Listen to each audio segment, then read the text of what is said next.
الرحيم.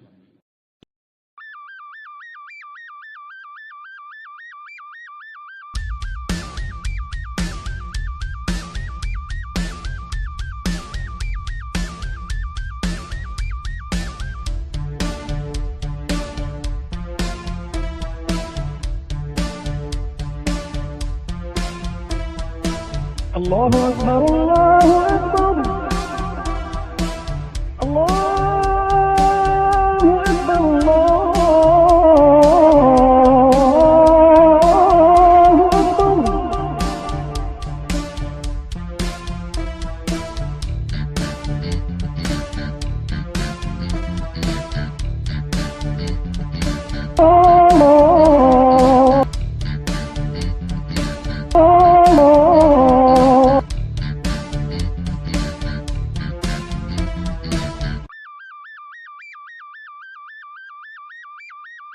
أشهد أن لا إله إلا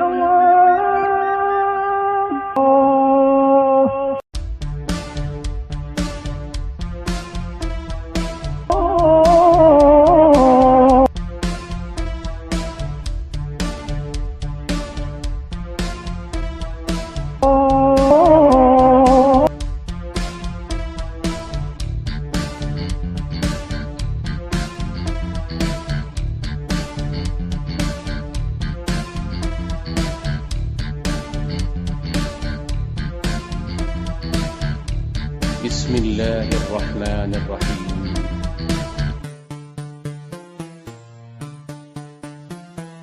رسول الله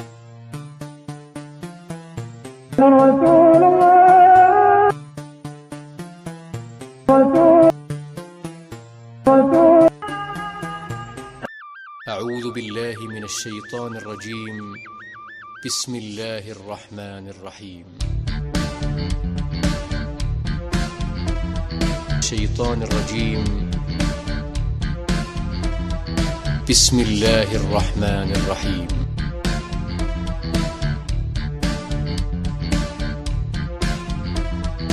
الشيطان الرجيم. بسم الله الرحمن الرحيم. أعوذ بالله من الشيطان الرجيم.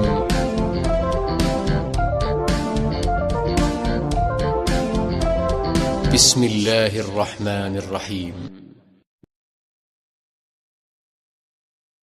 All right.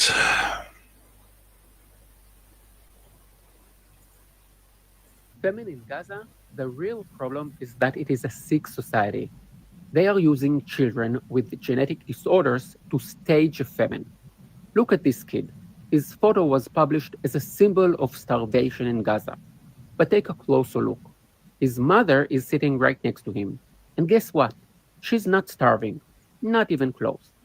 And here is what they won't tell you. Why are there so many children with genetic disorders in Gaza? Because about 40% of Gazans marry their cousins. That leads to high rates of genetic illnesses, including conditions that cause kids to be severely underweight regardless of war or food supply. And instead of helping these kids, they weaponize them, turning suffering into propaganda against Israel. And now there is a trend in Gaza.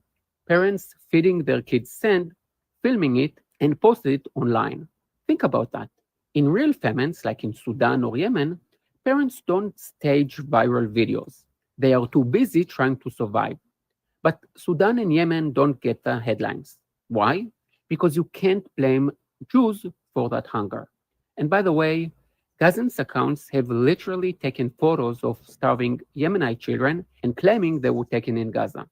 They are not just lying. They are stealing the pain of people who are truly suffering. Because let's be honest, no one beats the Palestinians at victim appropriation. Gaza's suffering is politicized, not because the Arab world care about starving children, but because they care about demonizing Israel. Have you ever seen Muslim communities or American students protesting for the children of Yemen? Didn't think so. And yes, there is suffering in Gaza. No one's denying that. But you know what would stop it? Releasing the hostages, stopping the calls to wipe Israel off the map. That's it. It is really not complicated. Until then, Stop falling for the lies. For the full video, check the link below. Yalla bye. You gotta ask yourself, what kind of fucking retard gives sand to his child to eat? Who the fuck will eat sand? It's just like, you don't eat sand. Nobody wants to eat sand. It's so dumb. Anyway, welcome everybody. Today is an important day. Today is the Patriotic March in London, and Tommy Robinson is gonna be there, and I guess the whole world is gonna be watching. I think the stream goes live. I'm not gonna be there personally, but I'm gonna watch the stream. The stream goes live in 3 hours. It's 2 p.m. for me. It's 1 p.m. London time. Uh, I started this because I have a lot of things to say. It's been a crazy, crazy week, and I wanted to talk about 9/11, and I want to talk about all the retards, Palestinism atheists out there. The the problem here is that I don't think that people are this stupid. They choose to be this ignorant. And I'm talking, of course, about Matt Dildohunter and his butt buddy, Johnny Snow. I'm gonna refer to them as Matt Dildohunter and Johnny Blows from now on, because they deserve those nicknames. Now, last time I was doing a live, I afterwards came to a Discord server where I was talking to a guy called Ask an Atheist. And I promised him that I was going to talk shit about him. So here I'm going to talk shit about him right now. Ask an Atheist is basically a guy who opens a room on Discord, on the politics server, and then wants to debate theists. And although I agree with him about theism, the problem, of course, is when it comes to politics. So he asked me, what's up, what's new with me, and I was hesitant to start talking about it. But since he asked, I'm like, yeah, I was just doing a live stream about Matt Dildohunter, and exposing the lies about Palestine that he makes. And the Ask an Atheist told me, what did he lie about? Well, for one example, is the fucking bullshit claim about genocide over and over and over. And basically, Ask an Atheist lost his shit on me. Didn't want to hear what I had to say. Just said I was talking shit, muted me, and then left. And I asked him, "Where did you go?" And he said, "I'm meeting my son for pool." I'm like, "Okay, that's fine." And he asked me to give him evidence of my claims. So I started with giving him some YouTubers like Traveling Israel that you just saw, right? And I showed him some other stuff from Traveling Israel. You have the famine in Gaza. You have this one, for example, Palestinian propaganda exposed. The Gaza victim videos are fake. I showed him that one. I showed him this one, Traveling Israel. I showed Gaza restaurants. Israel shut me down.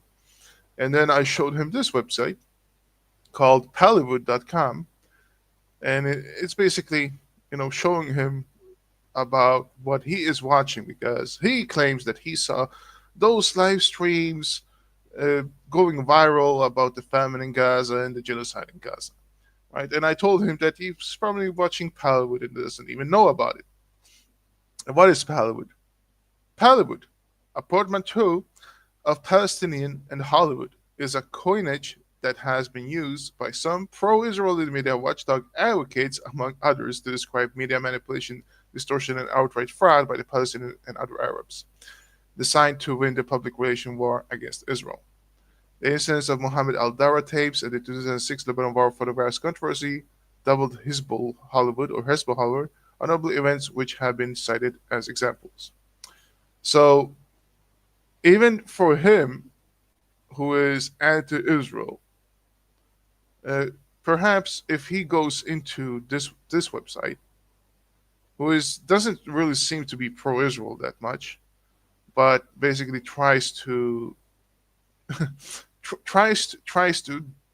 say that, oh, it's a myth, kind of like love jihad.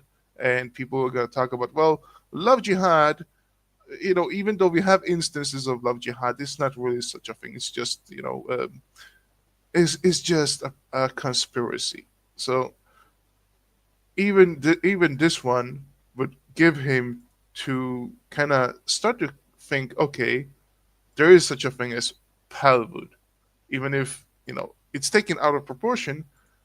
Maybe I should read about this and see exactly what it is. But of course, he didn't even visit this website. I showed him.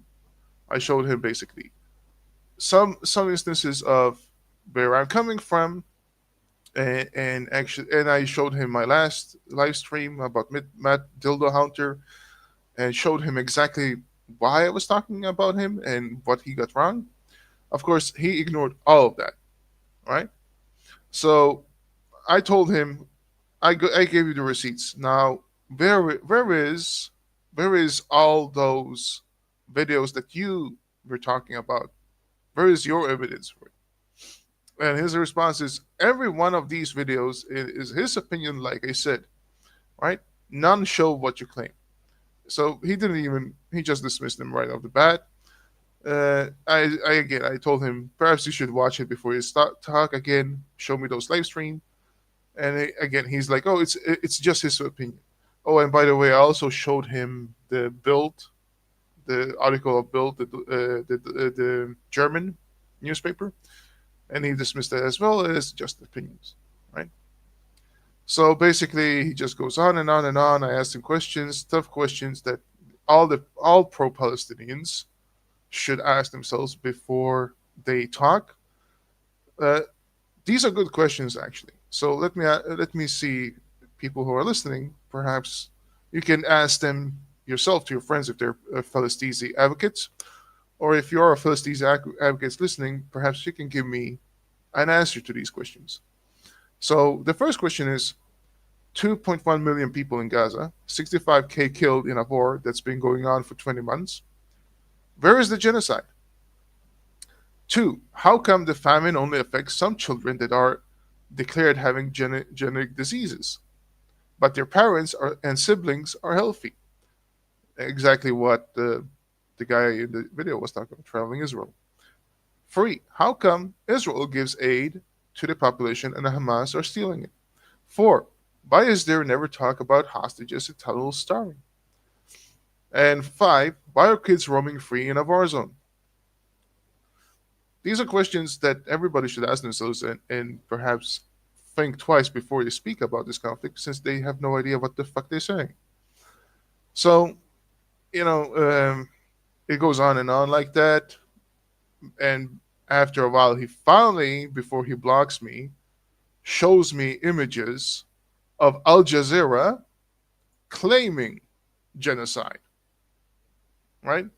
Al Jazeera. He shows me live footage of Al Jazeera, and one of those footages actually talks about 63,000 people dead in Gaza, right? So the numbers, as I say, 63,000, 65, even said 65, is actually accurate.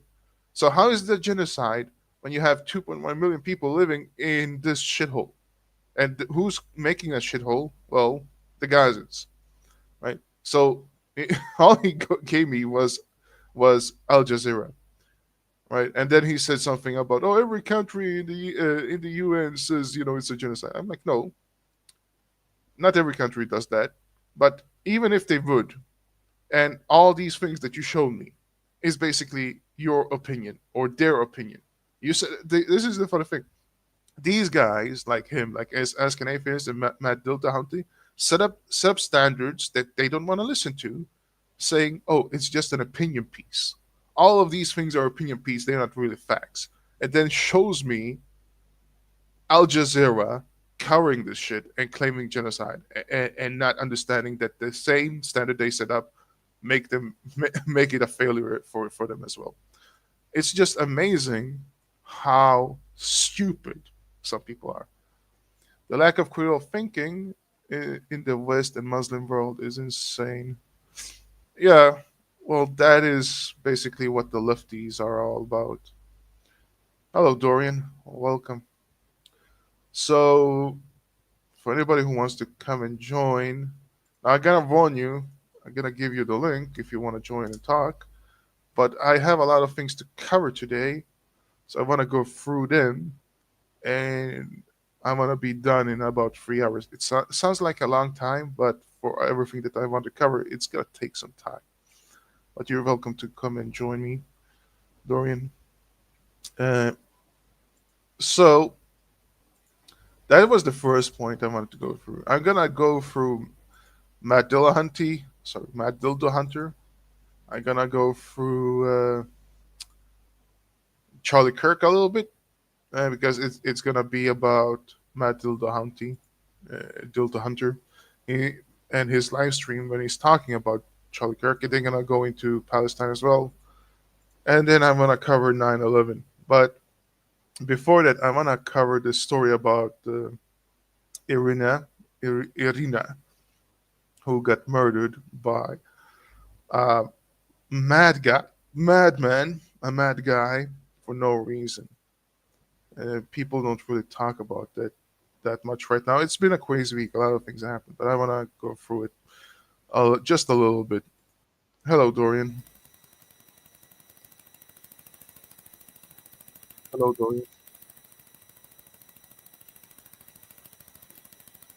I'm gonna mute you.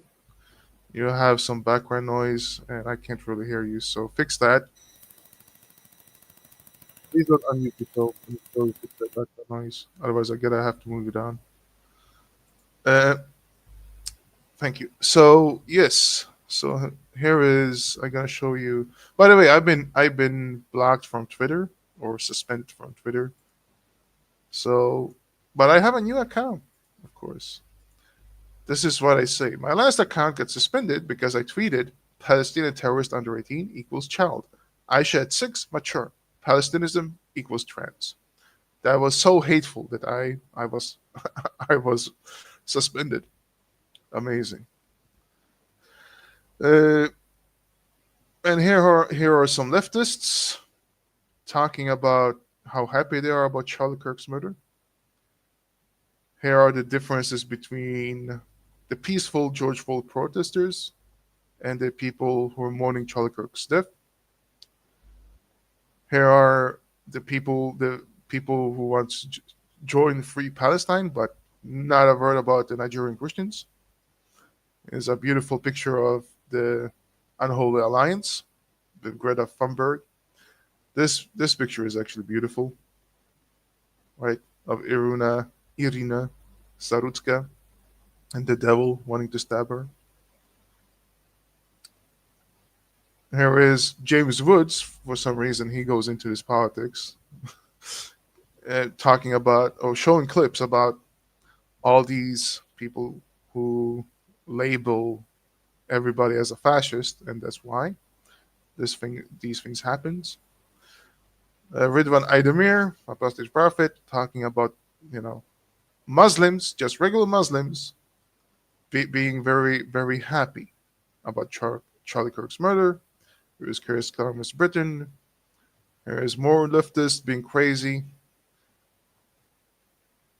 And here is 9/11 celebrations in Palestine. There's more pictures of Iryna. Here are the people who just sat by and did nothing while Iryna was stabbed. And here is the message I did want to play because it goes into everything I was saying. This guy lays it out perfectly. Before I go there, though, Dorian, can you speak? No, you still have a lot of background noise. I could hear some things in the background. You gotta fix your mic. Try to see the settings and have different mics. All right, so I'm gonna play this. You're looking at the site of 9/11, where 2,977 people died.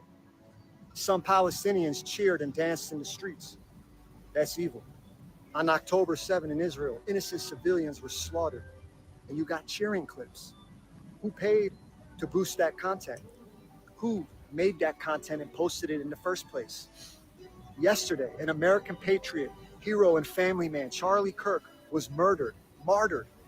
The same chorus, the communists and the terrorists justifying and or celebrating it. I have a question if you're a New York City voter.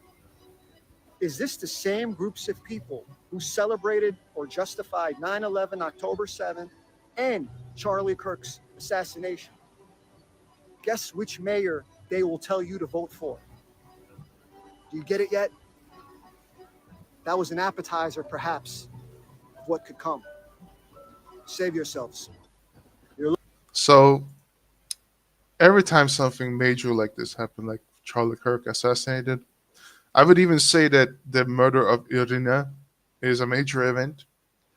And when 9/11 happened, when October 7 happened, every time you see people being cheerful and celebrating it, right? And who are these people? Muslims, leftists, right? Muslim and leftist Democrats are being very happy about it every time. And here is always this, here's always what's going on. And even in Iryna's case, I've seen pictures of demented assholes going around saying, we're even for George Floyd now, right? Because the white girl was stabbed, okay? Every time something like this happens, it's the same structure. It's the same method. First, they're gleefully happy, going around celebrating it. Then shit hits the fan. They try to blame somebody else, pretending like they were not happy about it. They did not foment this society and this culture of gleefulness, of killing their opponents. And then they blame the Jews. Every time.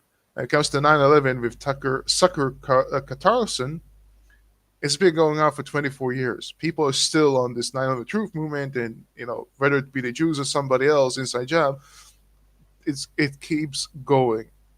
2 years since October 7, and it's still going and trying to blame the Jews as an inside job. All right.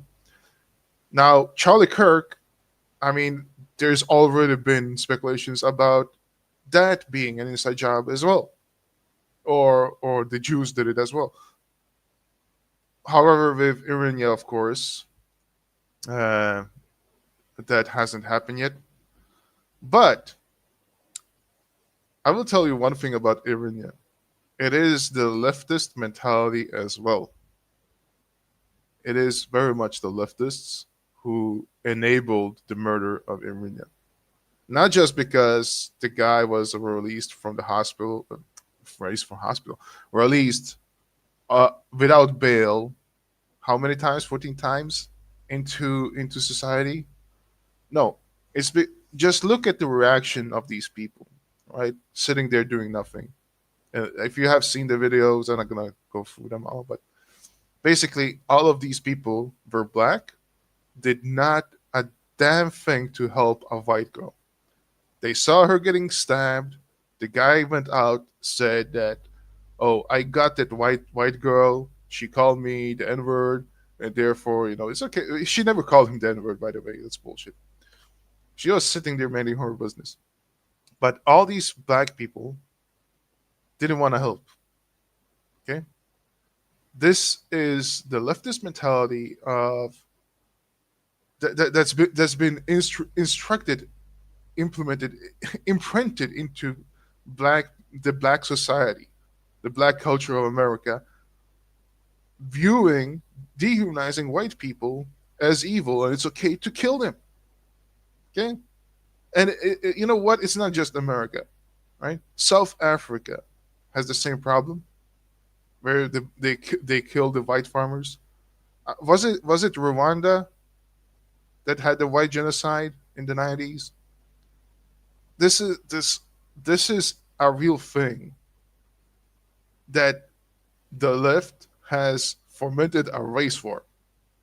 And anybody who's disagreeing with this mentality is a fascist, a racist, an Islamophobe. Matt Dildohunter repeats the same mantras, the same buzzwords.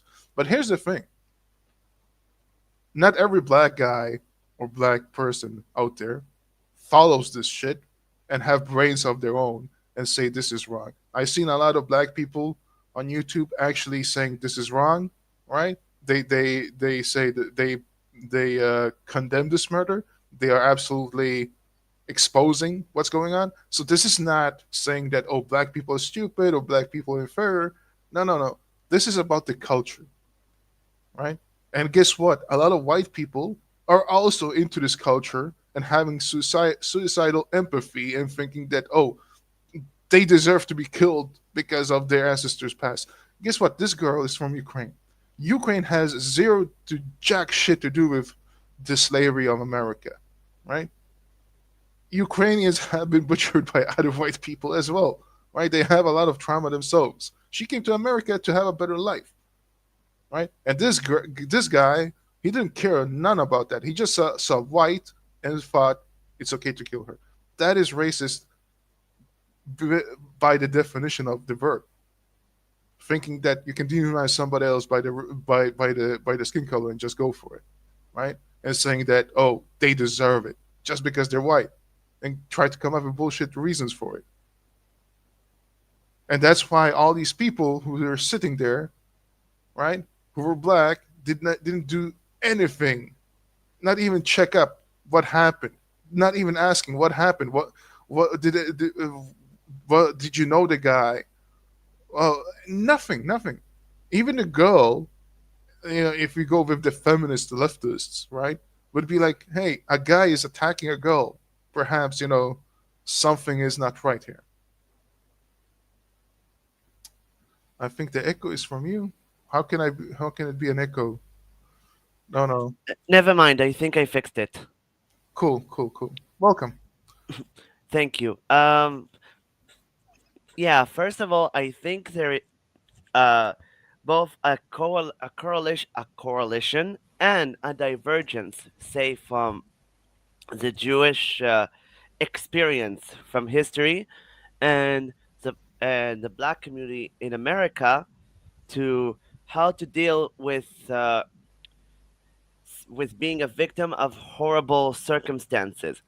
By the way, just to make it clear, Jews have also been exterminated attempted to be exterminated multiple times, enslaved on a grand scale multiple times, and the black people also were enslaved. And after that, we know what happened during the 60s. I won't expand on this unnecessarily, but I do want to mention that uh, that the first divergence between the Jewish community and the black community, as well in the United States and abroad, is that in in the Jewish community we don't celebrate uh, being criminal.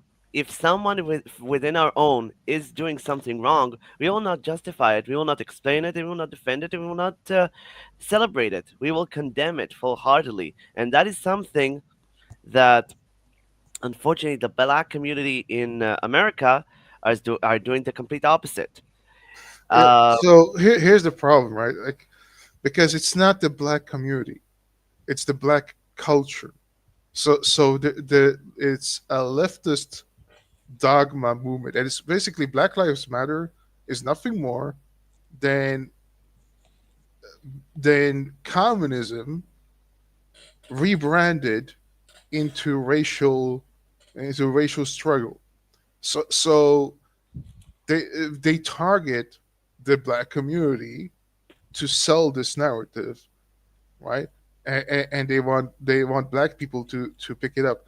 But there is a lot of black people who don't believe this shit, right? So I would say that it's the black culture, because as a whole, as a community as a whole, you can't really. It would be like saying, all white people are leftists, or all white people are trans, or all white people are true, fascists, true. right? It's Like, so, a so, so, slip. so, so I would say the target is the black community, but the the black culture that is fermented is basically socialism in a racial format, But yeah, I'm very happy that I do see black people actually speaking out against this. But still, you have a problem. It's like the same thing with Islam. Yeah, like I would say in Islam it's even worse because like 99.9% of them are basically just assholes. Sorry, but that's I don't see a lot of good Muslims, going around. And it's one again. I showed you this. You weren't here, but I show a study by Muslims saying that only 1% are reformists, right? But yeah, the fact that all these black people wouldn't even help her and thought that, oh, she's just a white girl, fuck her, right? Like the silence speaks louder than words. And it's always funny that these guys, every time they talk about silence is violence and trying to trying to blame the whole community, but it backfires onto them. They don't want to be associated with that and saying, "Oh no, no, no, we're not like that." It's just, the hypocrisy is just mind numbing. Sorry, Dorian, go ahead. Yeah, So that's okay, and you're right. The I'm referring mostly to the black culture that what went downhill and been hijacked by bad faith actors, which is like you say, motivated by communism and also by an extreme cases of Islam. It's no coincidence, after all, that many amongst the black community are abandoning their Christianity and are trying to get closer to Islam while claiming that they were originally Muslim, that Africa originally in the dawn of time was Muslim, which is false. Islam is just as a colonial force within Africa as anything else. And I think that they have also apparently have forgotten it. But that is the case of the American education system. yeah, it's funny. They always talk about education system, but when the education system is basically funded by Qatar and leftist coalitions, basically anti-Israel. It's all connected. The Iryna murder and Charlie Kirk's murder in 9/11 and October 7th. They are connected, and the same people who are celebrating these things are the same people that cries genocide when and when Israel's fighting back. And there was a clip. I think there was a good clip. Hold on, I'm gonna say what you want to say. I gotta find a clip here. Yeah, I want to add to what you're saying to the fact that Qatari money has bankrolled all of this. Like everything that is happening is by Qatari money. I could also say maybe that the Qataris essentially funded October 7th, and they also funded the murder of Charlie Kirk, and by proxy also everything else that happened, the radicalization that happened. Of course, it's not just Qatar. We can't also ignore what the left in America has done at large, and the Democratic Party also have actually ridden that wave in the false belief that will actually lend them the presidency forever, and they will could use this unstable level of hysteria to forever remain in power. Well, they could be right, but they're forgetting that they can create the ground for this. But just like in Iran, they would be the first people to be hanging from streetlights. Yeah, well, they think that they can control the fire. It's basically like aliens. I don't know, like when aliens are used as a weapon, but it backfires. It's always like that. They think they can control it, and they are great friends until they start fighting each other. And when they start fighting each other, the leftist always loses. Yeah. But the thing is, whenever they call other people fascists, the leftists have no problem with violence. And here is a great clip of what you were referencing earlier. Nancy Pelosi on this. She takes the same exact tack as Timu Obama, and then we'll show you what she felt like or what she was saying when it was under Barack Obama. Here you go. She wrote, tonight, The president ignored the Constitution by unilaterally engaging in our military without congressional authorization. I join my colleagues in demanding that answers from the administration on this operation, which endangers American lives and risks further escalation and dangerous destabilization of the region. Okay, well, that's you seem to care very much about the Constitution, but do we have a video from 2011 when Obama was president and was doing the same stuff? So, Madam Speaker, Madam Leader, you're saying that the president did not need authorization initially and still does not need any authorization from Congress on Libya? Yes. Well, yes. And now I've got to go count my money because I made $240 billion on the stock market this week. Now I want to show you. So, it's funny how they always blame the other side, but when they do it, then it's okay. And it's the same thing with Charlie Kirk. They have, even if they, like Matt Dildohunter, right? I don't know. We're gonna show him in a moment here, but whenever people like him get mad at me and say I'm promoting genocide, because I'm pro-Israel, and I say that the Nasser hospital bombing was legitimate, and I'm not gonna condemn it. I think it was a casualty of war, right? Shit happens, and I think that they got the job done. They got the terrorists, and for that, I'm a horrible person. But this is war. But technically, hold on. And when they have Charlie Kirk assassinated, they have problems condemning that, right? Even if they don't want to be gleeful about it, they have even problems condemning it because they will say, "Well, he was a horrible person, and fuck him." And even though we wanted to end his reign, this was not the right way to go about it. That's what they say. Like, they are so hypocritical. Yeah, hypocrisy is the best policy for these bastards. But regarding the hospital, what you mentioned, in the Geneva Convention, if I remember, it stated that the moment protected institutions such as hospitals or religious buildings or civilian buildings, the moment that they are being used by a military force such as terrorists or hostile military forces, they automatically lose the protection from the Geneva Convention and are becoming a legitimate military target. What do you think after Iran bombed fuck, I forgot the name of the hospital in Israel. You mean Iran bomb? Zarutska hospital. Yeah, when Iran with their rockets attacked Zarutska hospital, we've seen all the crazy videos showcasing how underneath the hospital there were a bunker full of tanks and nuclear submarines and a Star Destroyer from Star Wars. So apparently Israel is also part of the empire.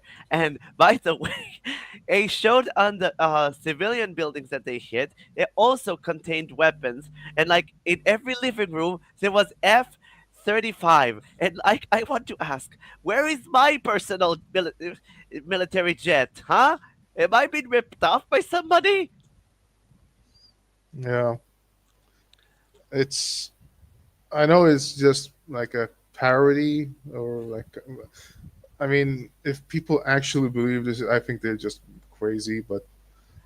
Unfortunately, you and I both know that there are people who actually believe this shit. Oh, I saw another one that showcased that there is in fact the Death Star underneath another building complex in Israel that Iran bombed during the war. And it's from an Iranian official sources, I think. So it's not just a parody. Yeah, you know what? Like, yeah, I mean, that's just beyond stupid, to be honest. But the problem is that that is from Iran, and they are selling.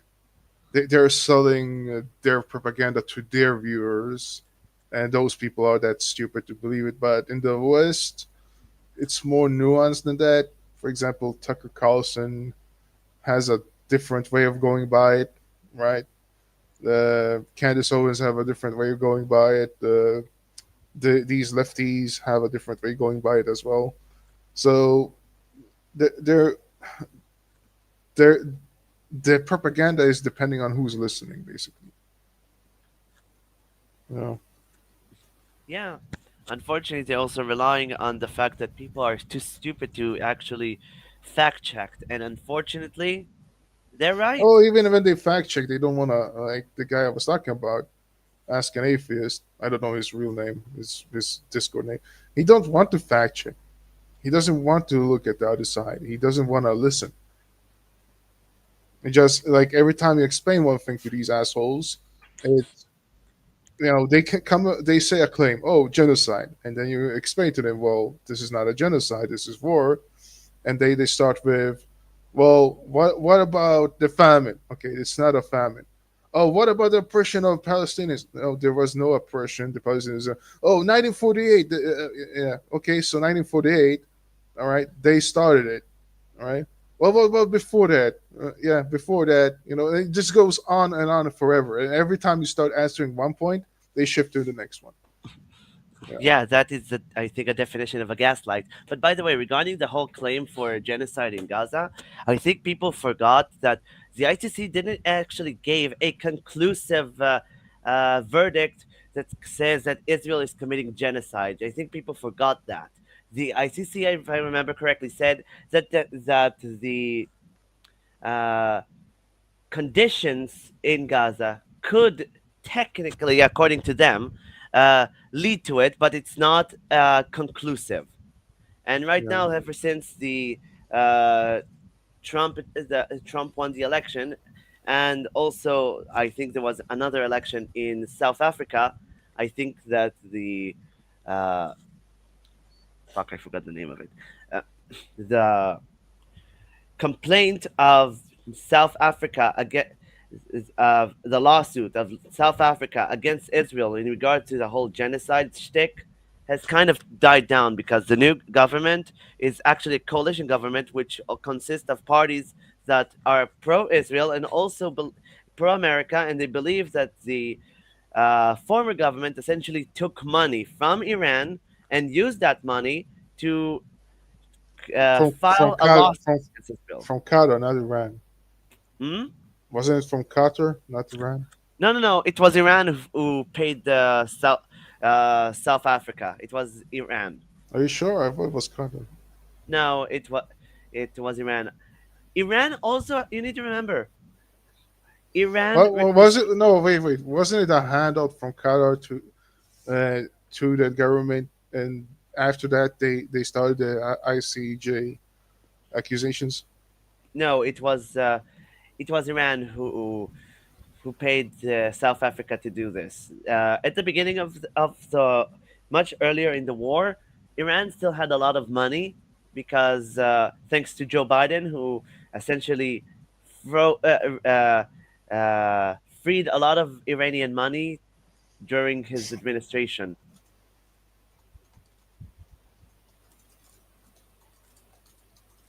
You need to also remember that all of this happened during the Biden administration, so Iran had much more freedom to act than it has right now. I really well. Okay, I'm gonna look it up later on, but it seems like both Iran and Qatar were involved in that. Maybe. I don't say you're Yeah, wrong. because I heard Qatar. I heard Qatar. I think maybe it's both. After all, the two countries are also collaborating with each other. I mean, Al Jazeera is Qatari, so. But never mind that. What I wanted to go through was this guy here. Do you know who this guy is? No, I don't. Okay. Well, you're gonna.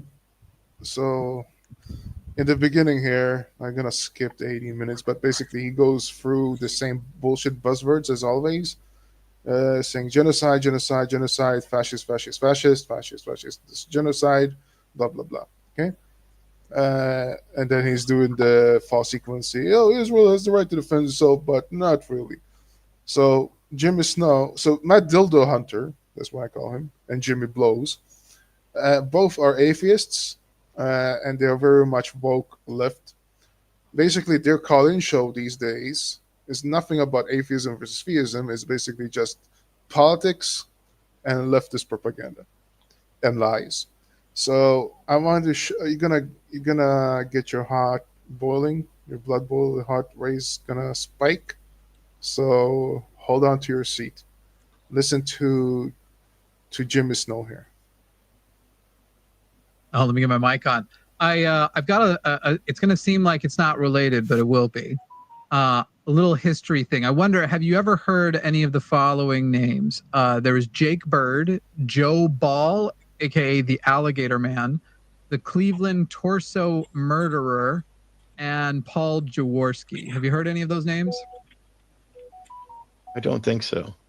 These were serial killers that were active around the same time we were fighting the Nazis. And I just wonder whether or not anybody would have been like, sure, the Nazis are bad, but the Americans had some serial killers during that period of time. So there's bad on both sides.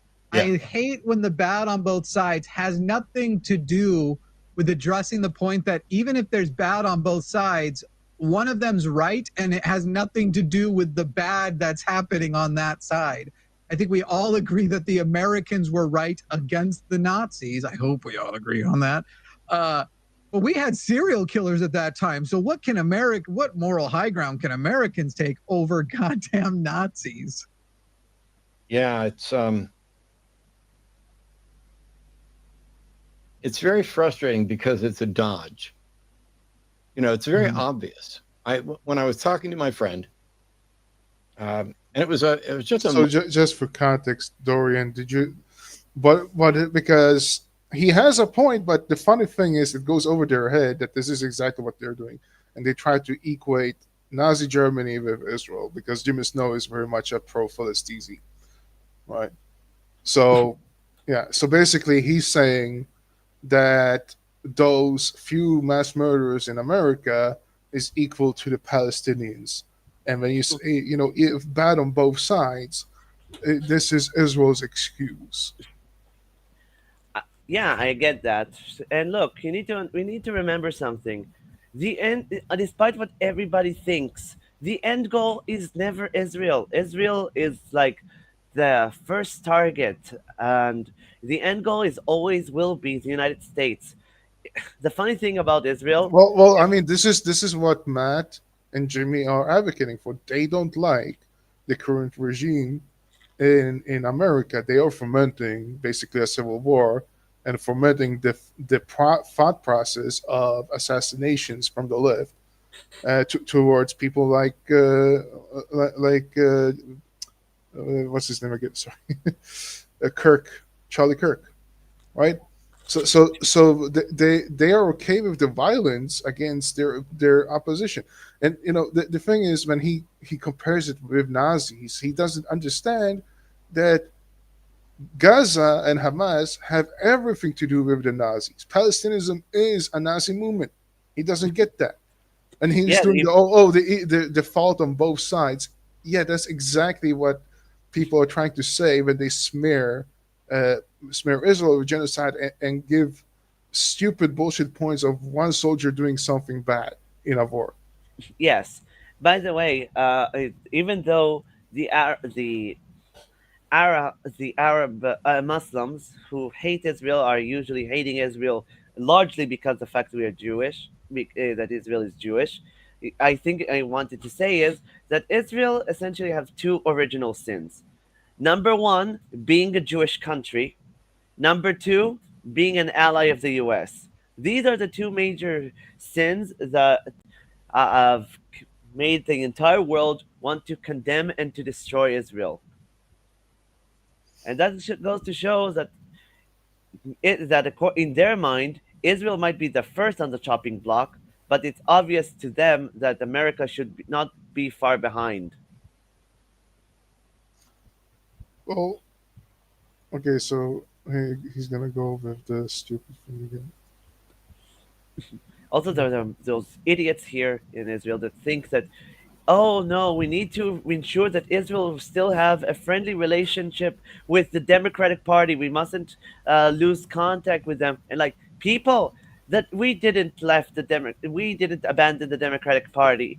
The Democratic Party abandoned Israel. They chose to turn against us. They chose to side with the people who want our destruction.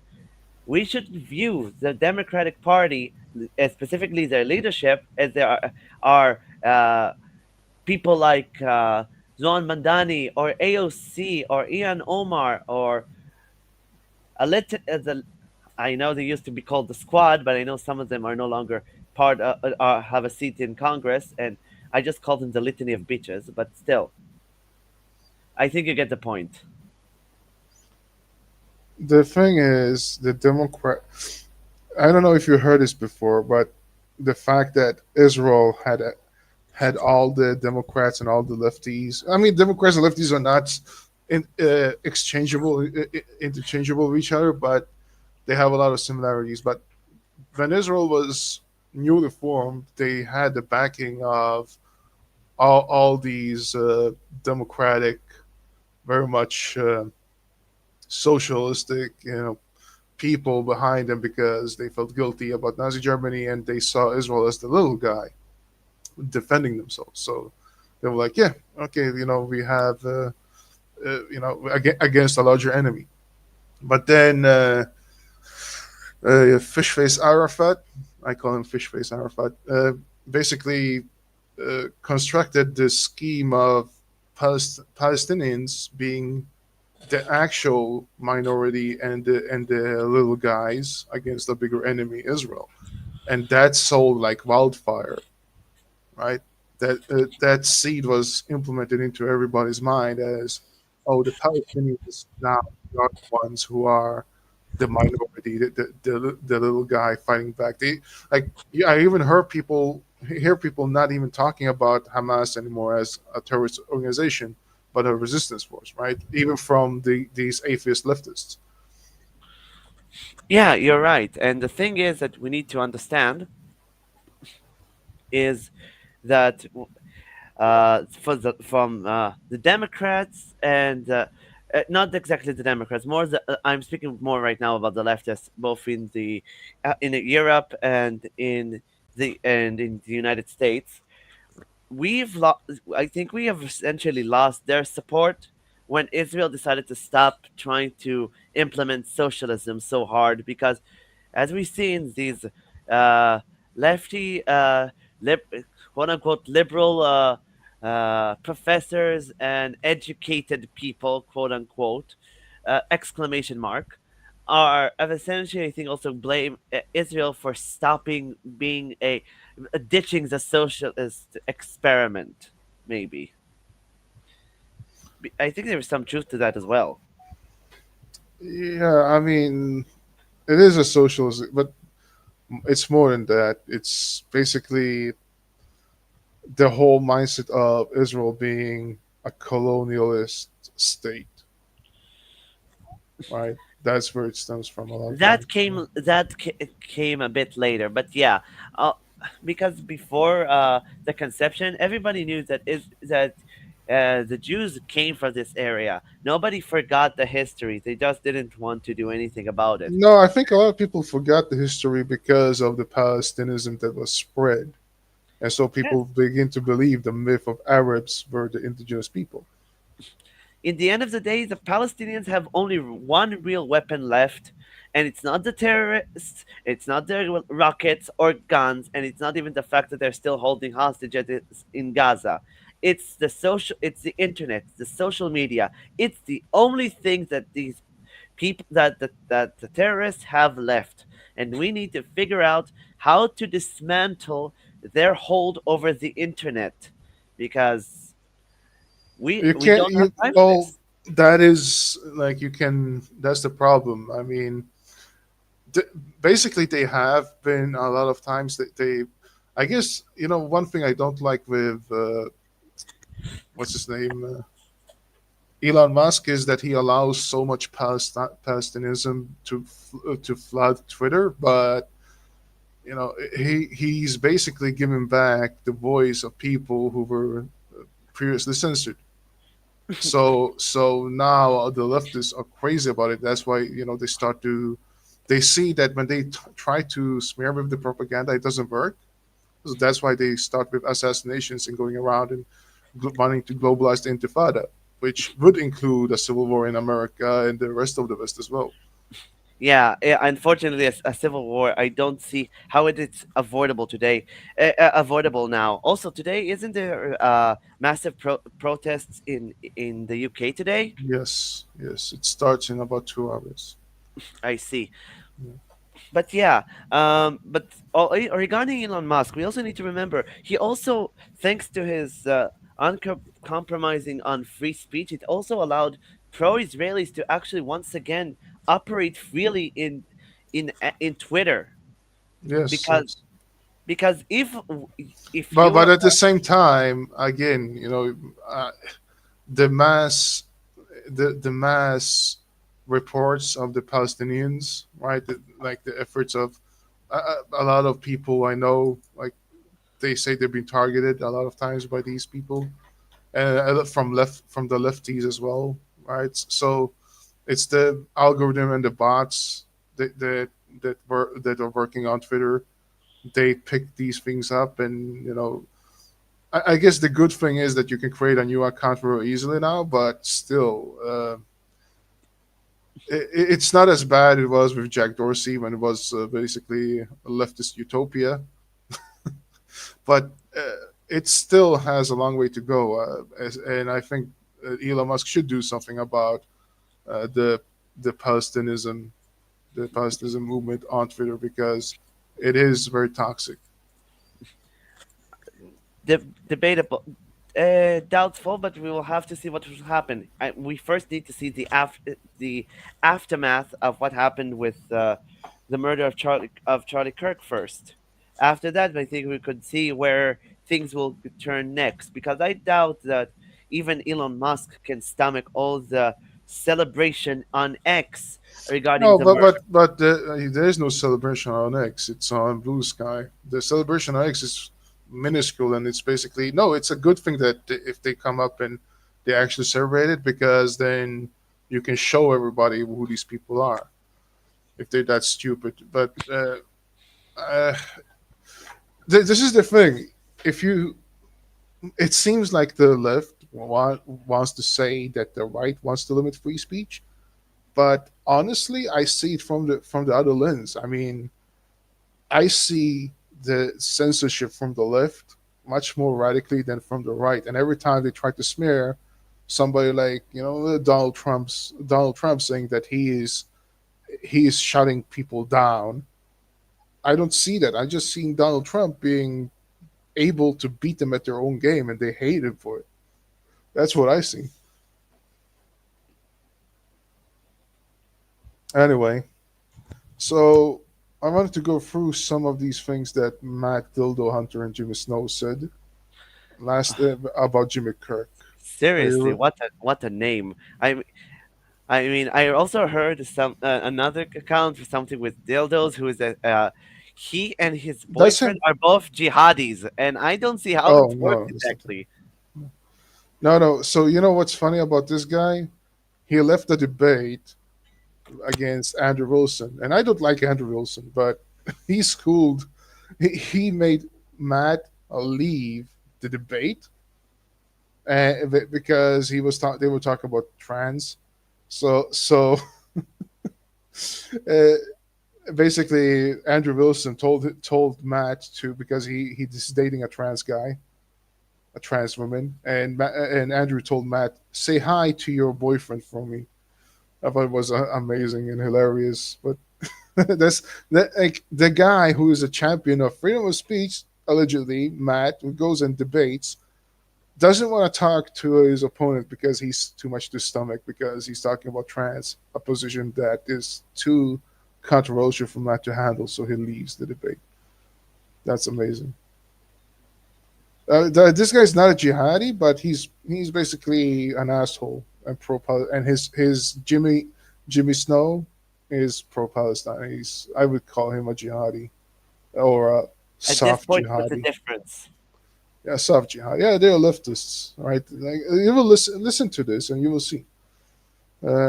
You'll see how stupid and disgusting these people are. This is after Charlie Kirk's murder. How they frame it. I was going to talk about the United States committing an act of war on a boat in international waters. I was going to talk about MAGA voters being especially stupid and immoral. I was going to talk about how much I, as a humanist, find myself hating those people and This is funny. He calls himself a humanist, but okay. the world they built and what it started to change in me, the frustrations that I feel.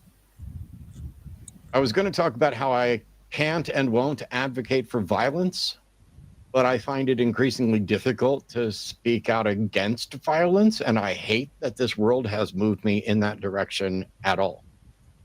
And then while I was typing those notes for tonight, somebody went and shot Charlie Kirk. The bulk of the following up to the timestamp, you'll know when we get there, was written immediately after he was shot, before it was announced that he was dead. I oppose vigilante violence. It's not justice. I said the same thing when Trump was shot. It is immoral and it is strategically stupid. And those people were the ones that kept excusing it. The shooter today deserves no forgiveness, just like the shooter we talked about a week or two ago, and the one we'll undoubtedly talk about a week or two from now. When I heard that Charlie Kirk was shot, I found that I still hate and cannot advocate for violence for speech, even ignorant, hateful, harmful speech. And I also found that I have no sympathy for him, none. As I write this, I have no idea if he's alive or dead, and that my personal preference on that has nothing to do with his value as a human, but what is strategically preferable. As a human, he is garbage. He's a propagandist. Thoroughly. So this guy, after he was shot, this was directly after he was shot. He can't even muster to wait a couple of days before he starts slandering him and telling him that he's garbage. Yeah, I totally understand what you're trying to say, and I agree with you. Also, unfortunately, in Israel, for specifically, there is like an increasing reports that Israelis and Jews shouldn't feel too bad because Charlie Kirk was in fact not a friend of the Jews, or his friendship toward Israel was not sincere because apparently he was an anti-Semite, which I totally reject this premise because I know for a fact that Who cares? Who cares? Was he a violent person? Did he advocate for violence? No. Or was he advocating for freedom of speech and having debates? Something that himself, until very recently, until he lost his fucking mind, apparently, advocated for as well. No, is he a garbage person because he went around and debated idiots, and they thought he was so threatening because they couldn't beat him in debates that they have to shoot him? Is he a garbage person because of that? No, but what I'm trying to say is, or is it the people behind the mindset of shooting him who are the garbage people? Of course, that the person who shot him is a garbage. It's obvious that those who are now using now defaming him and smearing him are garbage. They are doing what they're doing to Charlie Kirk in death is the thing that they could never have managed to do so in life. "Quote unquote," defeat him in a debate. All right? And apparently they feel comfortable debating him now that he is dead. And it's just sick. These are ghouls. It's not even a political standards anymore. It's human standards. And Can I ask you a question? Are you an atheist? No. Okay. So I'm a Jew. I believe in God. Yeah. No, that's not what I'm asking. But I'm practicing. That's fine. Judaism to a degree. That's fine. That's not what I'm asking. What I'm asking is because I guess you have no idea who this guy is. So the reason why I think he's important here is because for years, and I'm an atheist, right? So for years, this guy has been advocating for freedom of speech, critical thought, and reason and logic and scientific method and all that, right? And here he is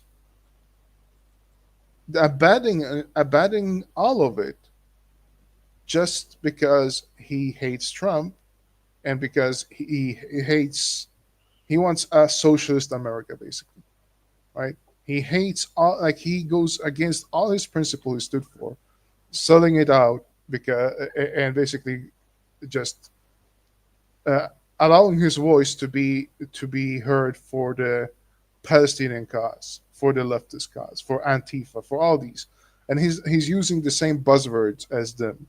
And whenever he's pushed on it, he don't no longer debates. No, he has a call-in show when people call in. You're gonna see when people call in, he ridicules them, hangs up, and calls them names. That's who this guy is. And this is a guy who has fallen from grace so far, it's unimaginable. And when Apostate Prophet, do you know who Apostate Prophet is? I do. I watch some of his videos from time to time. When he left atheism and became a Christian, Dildohunter was real mad. And again, I don't agree with him becoming a Christian, but the fact that he said it so many times that when he was an atheist, he wasn't really trying to like do this atheism versus theism debate. He was trying to talk about Islam and warn the people about Islam coming to the West. And Matt Dildohunter basically said he was for it, but as you're gonna see here, he's not really for it because he's believing in the myth of Islamophobia, and he was basically saying, "Oh, you were never a real atheist and whatnot," and basically sold him out. And this is the same problem with Ayaan Hirsi Ali, who's also an ex-atheist or ex-Muslim, ex-atheist, now Christian. That these people have been saying this, that when they go to the atheist movement, they don't really get the embrace they need. They don't find the community they were seeking for, no solace. So the Christians are there to pick it up much better than Matt Dildohunter, and here we can clearly see why.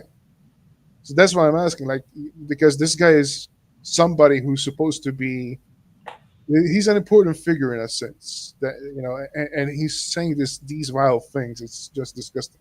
And as an atheist, I hate that other atheists goes and listen to him and thinking, oh, this guy makes good points, because they don't live in reality. They live in a fantasy land, of palestinism and wokeism. Yeah, that's it's always disappointing that the people that are claiming to be the most enlightened, open-minded, and progressive people are essentially the most backward, dark, regressive people you have ever meet. Just because they're supposedly are holding some good holding some good idea, agreeing on some generally accepted good concept, it doesn't justify what they're doing. Freedom of and from religion and freedom of speech is not an excuse because you disagree with someone to murder them. Well, if you're gonna, let's move on, because you're gonna see where he's coming from. You're gonna see exactly what I'm talking about. It's honest, intellectually unimpressive, and morally bankrupt. But as a martyr, he might be more effective. As a victim, he might be even more effective. As I write this, I wonder if I should talk about this at all. Who was the shooter? Why did they do it? Was the person who was asking the questions an accomplice?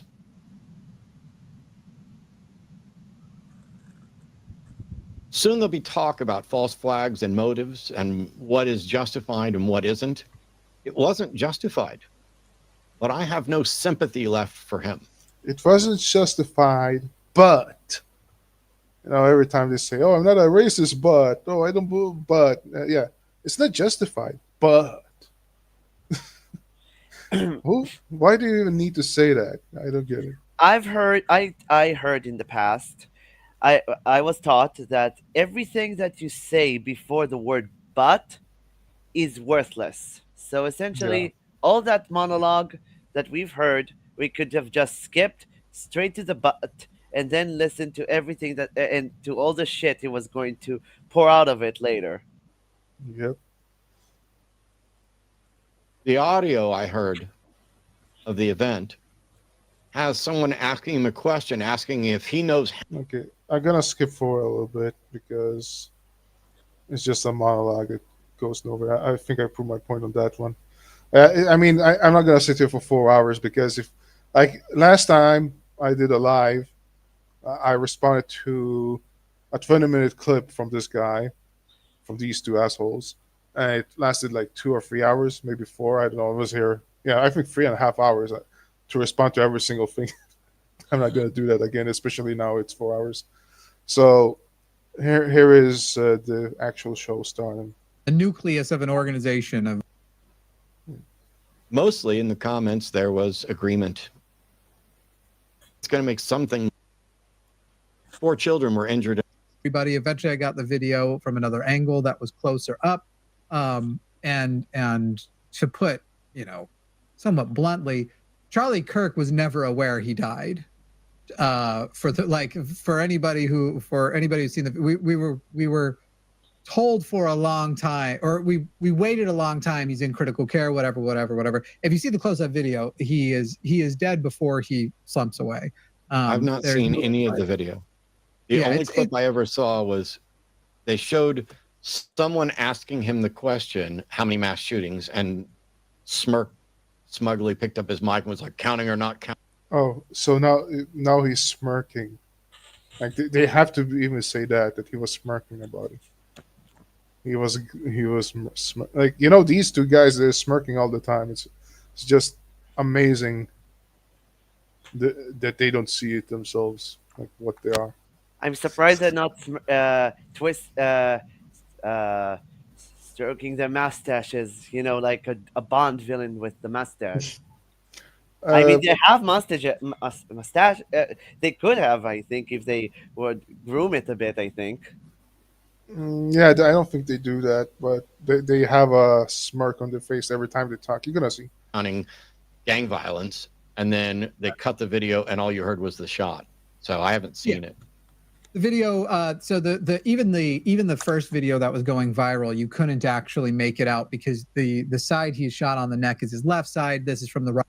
And we have in common, though I think Charlie Kirk's words went directly to violence toward people, even as this week he is celebrating Donald Trump murdering people. Donald Trump murdered several people on a boat that was coming from Venezuela. And okay, so when I played this one about Dave Rubin, right? Well, this was the incident that he's referring to, right? So here's the thing: when Obama does it, it's okay. But here's the thing: what J.D. Vance and Donald Trump did basically was target a cartel boat smuggling I think drugs or smuggling people into America. Now, here's the thing: I don't think that ordinary citizens of Venezuela, who are law-abiding citizens, even though Venezuela is a shithole, would have a problem with criminal organizations taking out by America. I think they would actually be happy about it, even though they corrupt the government there, if it's not part of the government. But they would very much be for them. Yeah. Or they would also like the fact that Venezuela is not an ally of America. Like why? Like it's just so many things here that, again, when Obama does it, it's okay, right? They don't say he's a fascist for it. But when Donald Trump does it, like on actual a boat infringing on American soul, the actual cartel people, cartel smugglers, then they have like. So what does these guys want? Do they want more drugs into the country? Do they want more criminals into the country? What the hell is wrong with these people?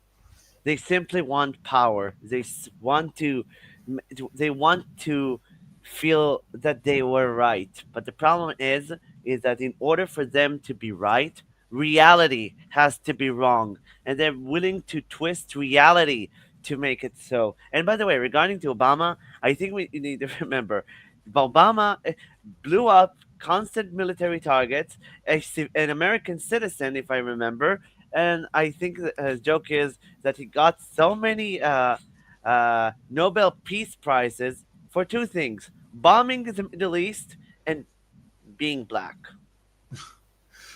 To be honest, though, I have no problem him bombing the Middle East if he would actually know what the hell he was bombing. But he didn't. Usually, but you know, the fact is that his name is Barack Hussein Obama, and bombing the enemies of Iran in the Middle East, so that the axis, the proxies of Iran could take over those areas, should show you who has him in his pocket. And you know, people have saying that he's a Shia. I don't know if he's actually a Shia. Like, I don't know if he's born a Shia, but the fact that he was a Muslim, or he's still a Muslim by birth, is true. And his policies in the Middle East, his foreign policies in the Middle East, absolutely shows the pattern that he's trying to weaponize Iran, make Iran stronger, right? Like, it's so obvious. Making Israel weaker. No, I don't think. Yeah, and not just that, making Iran stronger. I mean, he's the one who instigated the nuclear deal with Iran, and Joe Biden, you know, as a good lapdog, came afterwards. Anyway, sorry, I interrupted you. You want to say something? Yeah, everything you said is true. Also, it was I think during his presidency, he targeted so many civilian hospitals and children's schools that it wasn't even funny. And he still got so many Nobel Peace Prizes for this. The man. He only got one prize. No. Did he actually? Was he nominated, or did he actually get a? I think he got a Peace Prize. I know. I think he was nominated. I don't know how many times he actually. He won, I think he got one because he was the first black president of America, basically. Yeah, that was essentially the only reason, because he was black. That is the only thing that they want to remember him by, and that's what he wants to be remembered by, not his accomplishments, which are not. You know what? I would call him the first Muslim president of America. Yeah. That would be more accurate. Yeah. And. Oh, I skipped when he was talking about being racist and Islamophobic.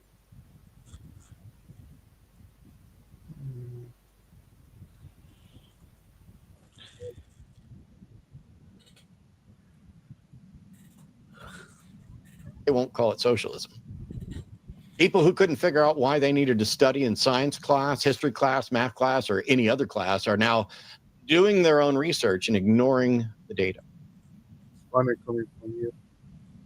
There was a clip here when he was talking about racism and Islamophobia and all that. Let me move on to. It's 30 seconds. We found out that the news you have is now outdated. That kind of stuff happens too. A lot of reasons. And in general, I'm sitting here and I'm going, the first thing I did once I had gathered information and thought about stuff was message people and talk about, like, listen, the first most important thing is oddly not how you're going to talk about it on the line. The most important thing is now, how are you going to talk about it with each other? And so since we're still early in the show and I have a lot of you here, I'm going to make a recommendation that people will point to as maybe callous, that this is my first thought.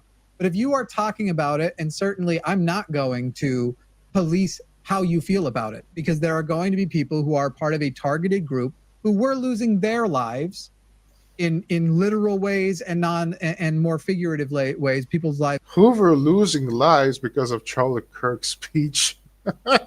This is so fucking stupid. People were losing lives because of Charlie Kirk. Oh my God. It's amazing. Who are being made miserable and the like. because this person existed and was making the world worse. So I'm not going to police how. So because you hear this, right? Because he existed, he made the world worse. So he's not going to police people when they go and say, "Oh, I'm okay with him being killed," when they're going to celebrate Charlie Kirk's death. That's what he's saying right now. Amazing. How you feel, but I am going to tell you, if you're just using your regular text messages in your Facebook Messenger and you're not speaking in unencrypted platforms or using something disappearing like Snapchat, you are much more optimistic about the future of this country than I am. Do you understand what he's saying here? I found it so insane. I can't. Yeah, your microphone is horrible. By the way, let's do this. I'm gonna mute you. You gotta fix your microphone, and I'm gonna take a small break, a minute or so.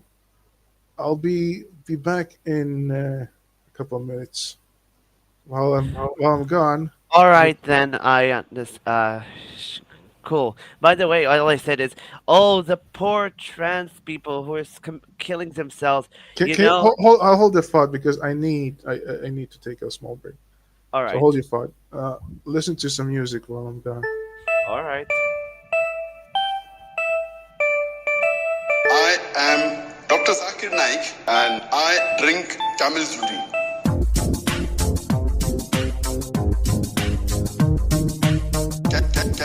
Can you please drink some camel urine? Since several centuries ago, Muslims love to drink camel's urine. Muslims love to drink camel's urine.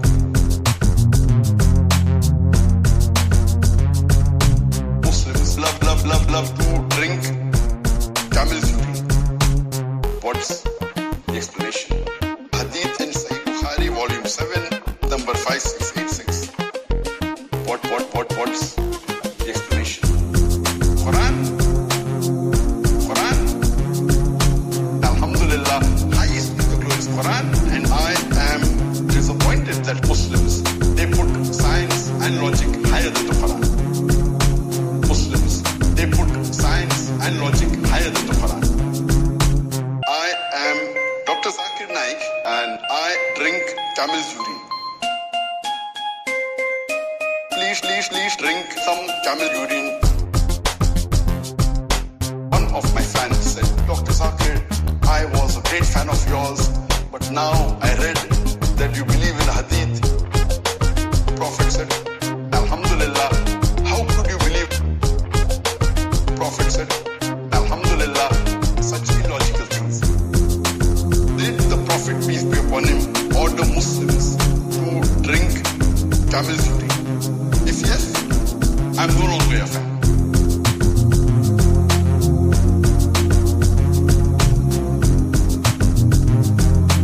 If yes, I'm no longer a fan. I've given the answer to what the beloved Prophet ﷺ said. Drink the urine of the camel.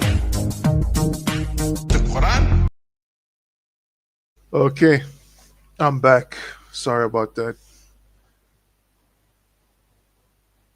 All right. Well, if you come back, I'll wait for you. Until then, I'm going to move on here. I think that it is likely the case that a lot of people are going to face political prosecution in the future, and we will see text messages that people sent on this day. But now when it comes to us, violence, condemning, condoning, all of that sort of thing, the line is clearly not a pro-violence outlet.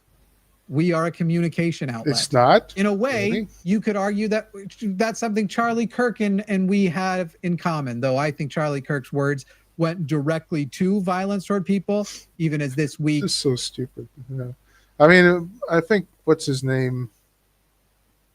I think this is instigation to violence much more than anything else. You know, guns save lives. After a school shooting. Charlie was someone who was willing to debate and downplay the death of George Floyd in the hands of Minneapolis police. Yeah, because it was very much a bullshit case and a race-issued case. You called him a scumbag. Right, have no regard, downplay. George Floyd was a criminal scumbag. Yeah, and he died of a fentanyl overdose. It's true. Slavery and what Black people have gone through in this country by saying Juneteenth should never exist. It's funny because they say Charlie Kirk was a racist because he was against affirmative action, saying that if a black guy comes into he People he's like forget that the most racist thing you can do is affirmative action. Affirmative action, by its very nature, is racist.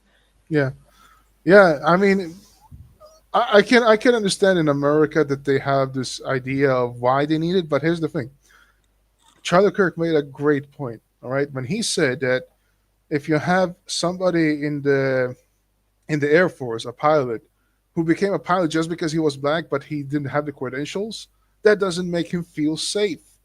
That was his whole point. It's a good point, right? Like if you're not allow, if the credentials are set and you're below the credentials, and you come in just because of the color of your skin, then doesn't it say that somebody else who would have the credentials who would take that job would have been passed by because of affirmative action, and then you actually have a less competent pilot? And this is these points that Charlie Kirk bring up all the time that makes these people airy because they cannot actually counter these points. So they want to silence him and they want to talk shit about him. And Because now the when thing he's is, dead, it's a now that he's dead, all they do is talk shit about him. Now they have the free reign to talk shit about him. yeah, until hopefully something will change. But the thing is that they never actually could argue with what he said because to a certain level they know that he is right.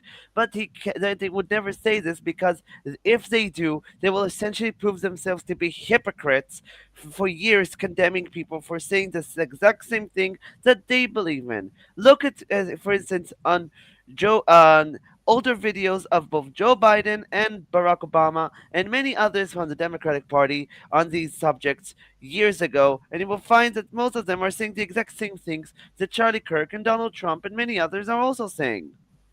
It's a Well, scam. here's the thing. A lot of like they always talk about populism.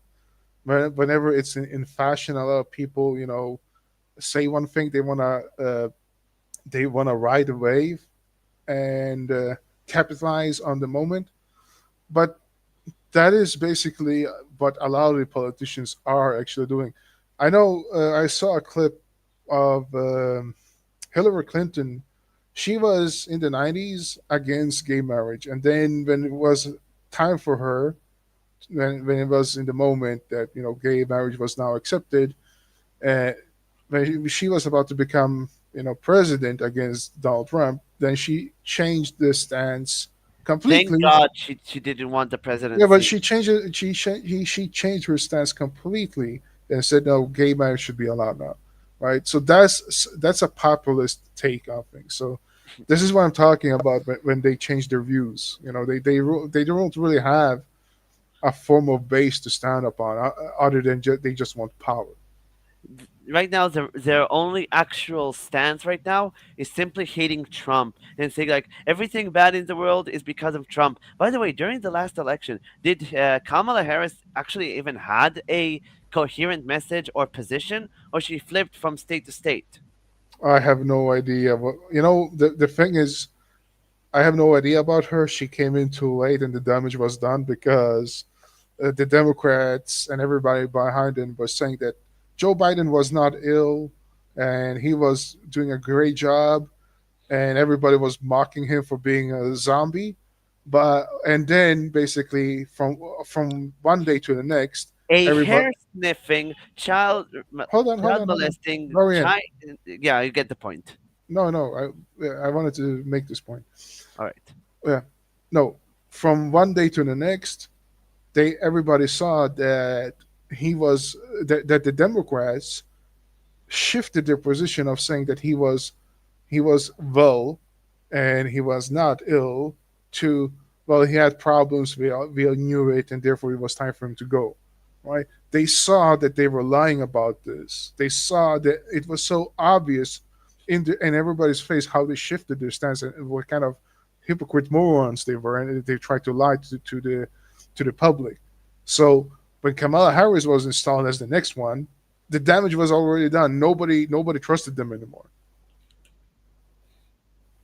Yeah, exactly. And if I remember correctly, her only position was well, her only thing that she had going for her is saying, vote for me, and I will be your first black woman in as president. I'm surprised she didn't add trans lesbian there as well to carry out the point for even more All the brownie points. buzzwords, yeah, all the buzzwords. Exactly. I always say here that if God forbid, she would have won the election, I could see a scenario where she quote unquote accidentally will order the U.S. Air Force to launch rockets at Tel Aviv. That was probably the mindset. The woman would probably even do a lap dance in front of the Ayatollah. No, I don't think she would. The Democratic Party wouldn't go that far because the Democratic Party always plays two sides, and they always do this. That they do the same thing basically as Matt Dildohunter does, right? They are pro-Israel and saying they have the right to defend itself, but they are not allowed to wage war against the Palestinians. So they play both sides, and because they play both sides, none of the sides actually trust him. I mean, if the Democrats Party stance would change and say that the Palestinians are not our allies, maybe they would have won.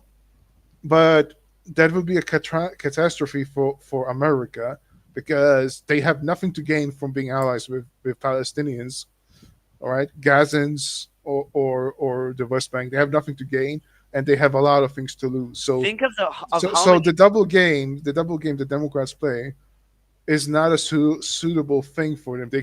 And the Democrats never understand that this is why they lose. Whereas the Republicans, they say, let's pick one side, let's go with that one side, and this is the side we're picking. And even if the half of the country is against that, at least half of the other side, half of the country is with us, right? So they have a firm stance on this, and people might not like it, they might think they're wrong, but they still have a lot of people that's supporting that, right? So they don't shift stance from that point of view. They are basically saying, this is what we stand for, this is what we think, and if you think it's wrong, don't vote for us. Yeah, well, we can see that most of the Americans actually do sympathize with those policies. Sympathy and support are not the same thing. I mean supporting those policies. All right, but here's what we've seen. After all, that it was a crushing defeat for the Democrats in the last election. So it's kind of easy to see where the majority of the American population are standing. They are probably done and through with this divisive, insane rhetoric that's coming from the Democrats. The Democrats have lost the plot. I think they should have touched more grass instead of smoking it.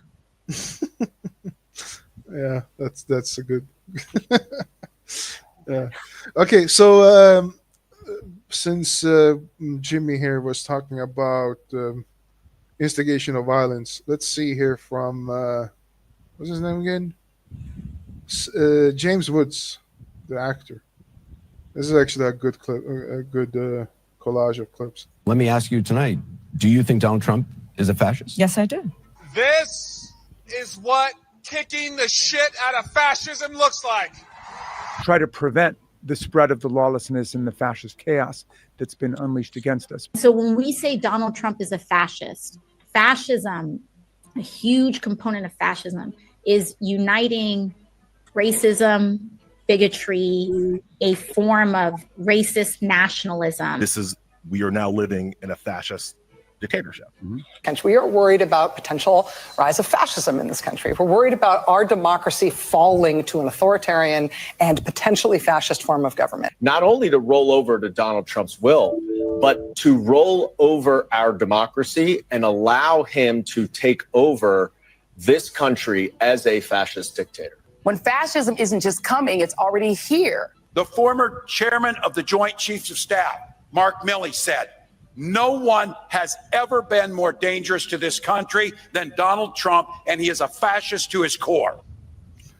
So when you see this, and people like Jimmy Snow and Dildohunter repeats it, then of course, and they cannot really take everything they said so far is not take a stance against the violence, basically just bullshitting around it. Of course, then they will gonna try to shift the blame and saying, "Oh well, his words is instigating violence," and neglect the fact that their words were instigating violence. They literally did instigate and cause the actual violence. We can see that. Yeah. He is celebrating Donald Trump murdering people. Donald Trump murdered several people on a boat that was coming from Venezuela. Yeah, I covered that already. It was a cartel boat, but whatever. That he calls drug lords and whatever else. So I mean, I guess when you say they want to smoke weed, right? I guess that's why they're so against that bombing of the cartel boat, because they want more drugs in their system. He was this week justifying and celebrating that, on top of saying that he trusts the White House. Let's move on from the Epstein stuff. So he's also protecting pedophiles. It is easy to look and go, you know what? I'm gonna say that. Okay, he has a point about the Epstein files. Sure.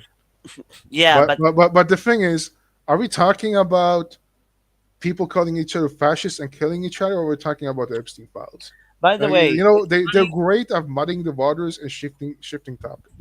It's funny that the party of groomers and rapists and pedophiles are saying, "Oh, we know there is a pedophile, this and that." It's like, tell me what you're accusing the Jews, and I will tell you what you're guilty of. I think it's somewhat also true in this case. Everything that they're accusing Trump is somewhat relevant to them. Well, I don't know about the Epstein files in this case. I don't want to comment on it unless I know more. But again, the biggest issue here is that, I mean, if you're gonna go by the statistics of who is on the Epstein files, which we don't know, but rumors of names coming up includes all from Donald Trump to Bill Clinton. All right, so it seems to be all over the political elite sphere in America. Right, so like trying to shift the burden on one side only, I wouldn't buy it. But yeah, until we know more, I don't want to comment on it. But yeah, I wouldn't even put it out there. That's why I don't ever talk about it, because I don't know that much about it. That's fair. Yeah. But he didn't ever pick up a rifle. He didn't do this. He didn't kill anybody. So in a way, we have that in common. We are a communication arm, and we seek to influence people with what we believe are, and I think we can prove it, the better ways to think about and approach things, and how to just assess claims in general, regardless of if it's a religious claim or even a menial claim that barely affects your life. And so clearly we're not going to sit here and say, yes, more of this. This is good. This is the efficient way to do things. Condemnation for me is going to come in the form of I condemn murder. This was murder. Condemnation for me is going to come. Mind, you stupid people. This is like, when you ask a Muslim, do you condemn the terror attack? And the Muslim says, oh, well, the Quran says that, it condemns all people who are innocent. Murder anybody who is innocent, attacking anybody. Yeah, so the condemnation would be from me that I condemn murder. Oh my God, amazing. Yeah, it's such a stupid thing to say. It essentially is acceptance of this. What's going on? Well, they are, you know what? I'm gonna recommend anybody, if I know I couldn't watch all the 4 hours. I think I stopped listening after 2 hours, but if you want to hear if you want to hear some stupid fucking shit and make your blood boil, listen to this one. All right, this is Trump's America. Call my Dildohunter Jimmy Snow. The hang up. 091025. Can you fix your background noise, Dorian? There's Yeah, something going on in the background. Sure, just a moment. So, if you because they say so much stupid shit, and I'm not going to be able to go through all of it. I'm just waiting for one thing for you, Dorian.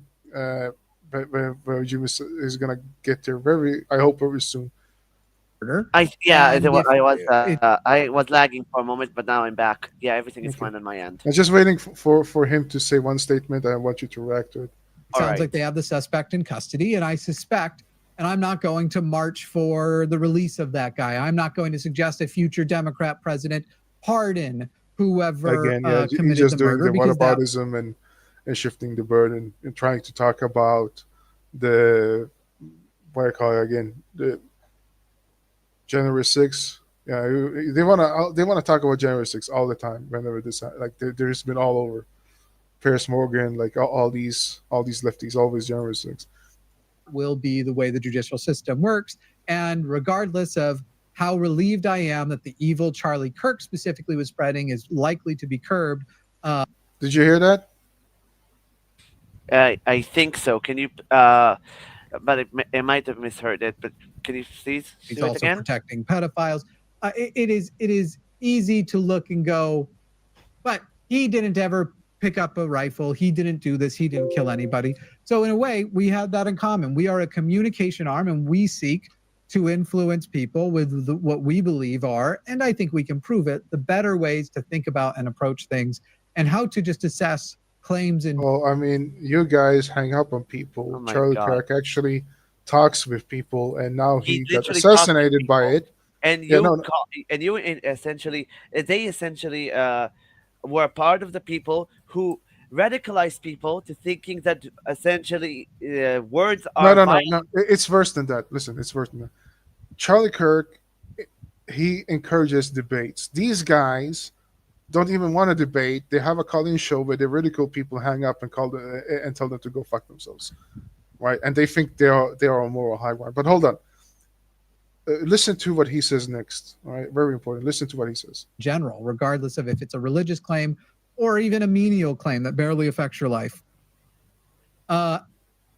And so clearly, we're not going to sit here and say, yes, more of this. This is good. This is the efficient way to do things. Condemnation for me is going to come in the form of I condemn murder. This was murder. And if it sounds like they have the suspect in custody, and I suspect. I rewind too much. It's going to come. And I'm not going to march for the release of that guy. I'm not going to suggest a future Democrat president pardon whoever committed the murder, because that will be the way the judicial system works. And regardless of how relieved I am that the evil Charlie Kirk specifically was spreading is likely. Did you hear that? To be curbed. Yeah, I did. He is glad that Charlie Kirk has been, forgive my term, put into the ground. He is glad for it. And also, mark my words, the fact that he said a Democrat president he's supposedly against a Democrat president giving him pardon, I suspect we should take out of that statement that he is hoping that they will manage to get a Democrat president again, so they will pardon the murder of Charlie Kirk. I mean, I would say that's far-fetched, but I can't really say that because I always seen people from his camp on Twitter saying that, he shouldn't really be, he just did one mistake. Don't ruin this guy's life, right? It's too harsh to put him in behind bars forever, right? They say that, no, it's too harsh. He should be released. You see my point? Yeah. That is my point. I'm not saying what I'm saying is 100% correct, but it is the sentiment from these people that they believe that either A, he did a mistake, or B, he did something right. And by the way, for doing a mistake, accidentally breaking look at this. This is what they want to promote. Look. That's disgusting. Here is a guy. Here is a guy. To affect Here's a guy. Oxford Union. The new Oxford Union president. Okay, listen to what he says. to effectively create change in the world we desire. The side prop will argue that at times there is simply nothing else that can be required other than violent retaliation. And this is a view I wholeheartedly agree with. The view that some institutions are too broken, too regressive, too oppressive to be reformed, like cancers of our society. They must and they should be taken down by any means necessary. So they basically glorify this murderer. Yeah. That's what they're doing. They glorify him. Then we have more murders. I'm not gonna go through that murder, but where did I see? Okay, I don't have it on my timeline, I guess, but I've seen people actually like saying that, oh, he did nothing wrong. So yeah, I think you're right. Like he doesn't. This is the thing with these two assholes. They're shifty. You can hear them, right? They're very shifty with their words.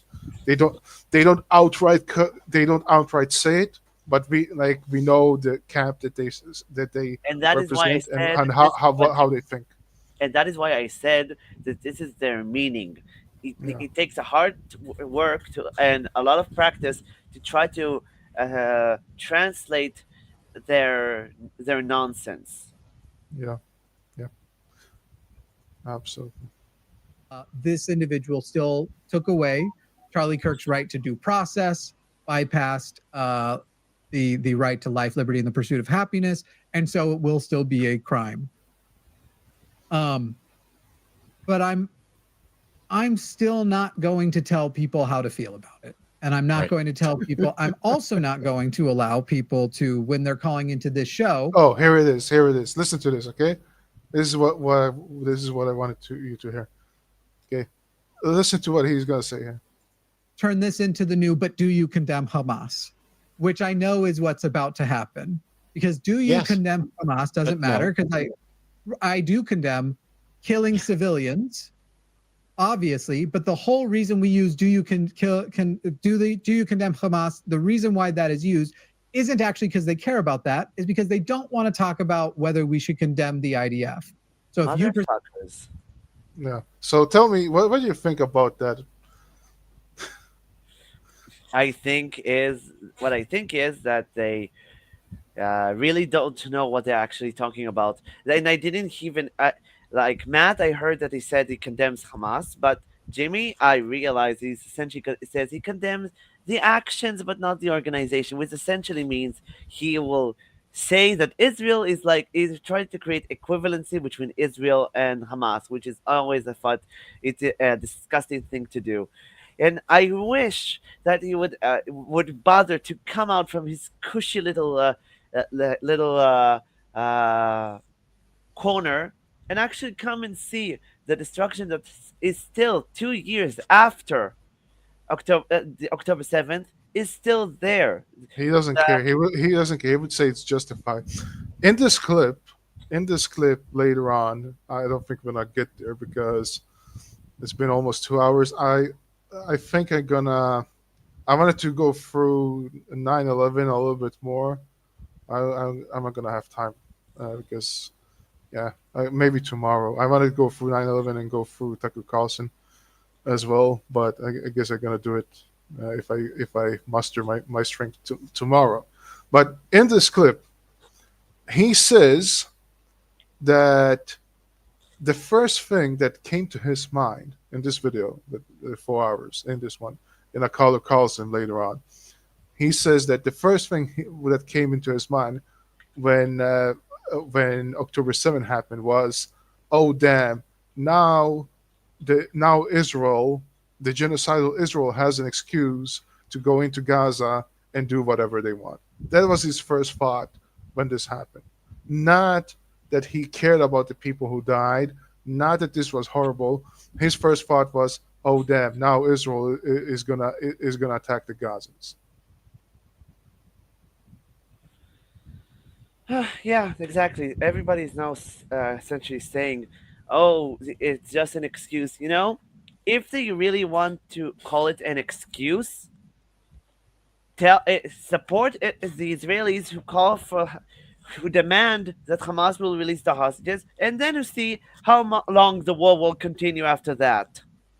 This guy has never talked about the hostages once, or never talked about the Israelis who were affected by October 7 once, or talked about the Muslims and the leftists who were happy when this was going on October 8th, October 7th. Of course they will not. And all the Jews that are being attacked ever since in the globalized intifada. Not once. You know, I hope for their sake that they will never actually succeed at seeing a globalized intifada. They will not survive the experience because their radical. I have to disagree because I think that we are already living in a globalized intifada. Yeah, you're right, because I don't know, maybe because you're in Israel, but where I live and what I see, like in America and in Europe, all across like the big cities, are daily in Australia, daily harassment of Jews, daily chantings of genocide, daily chantings, daily chantings of stop the genocide and instigating violence against politicians. Right, not just Charlie Kirk. I mean, like actual like pro-Philistine assholes going around and trying to push politicians into a corner so that they will condemn Israel, and anybody who doesn't gets bullied into submission. Yeah, exactly, and I think the biggest, the insane thing is this week alone. There were two terror attacks in Israel, and nobody's talking about it. Nobody cares. Nope, yeah. Nobody cares. Yep. And I mean, this is true for me as well because I cannot keep up with everything.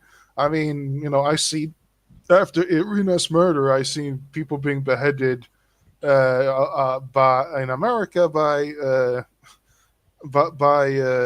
some immigrants. I've seen people being killed, by Muslims. Like it goes something new every day. You cannot keep up with everything, right? But because I am on Twitter, I subscribe to Twitter people, so I get these news updates.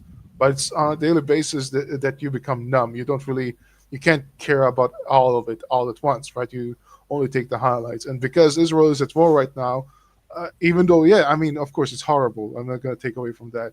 It's horrible. And the fact that it's going on still during a war and Israel is still, having to face terror attacks shows like what Israel is dealing with.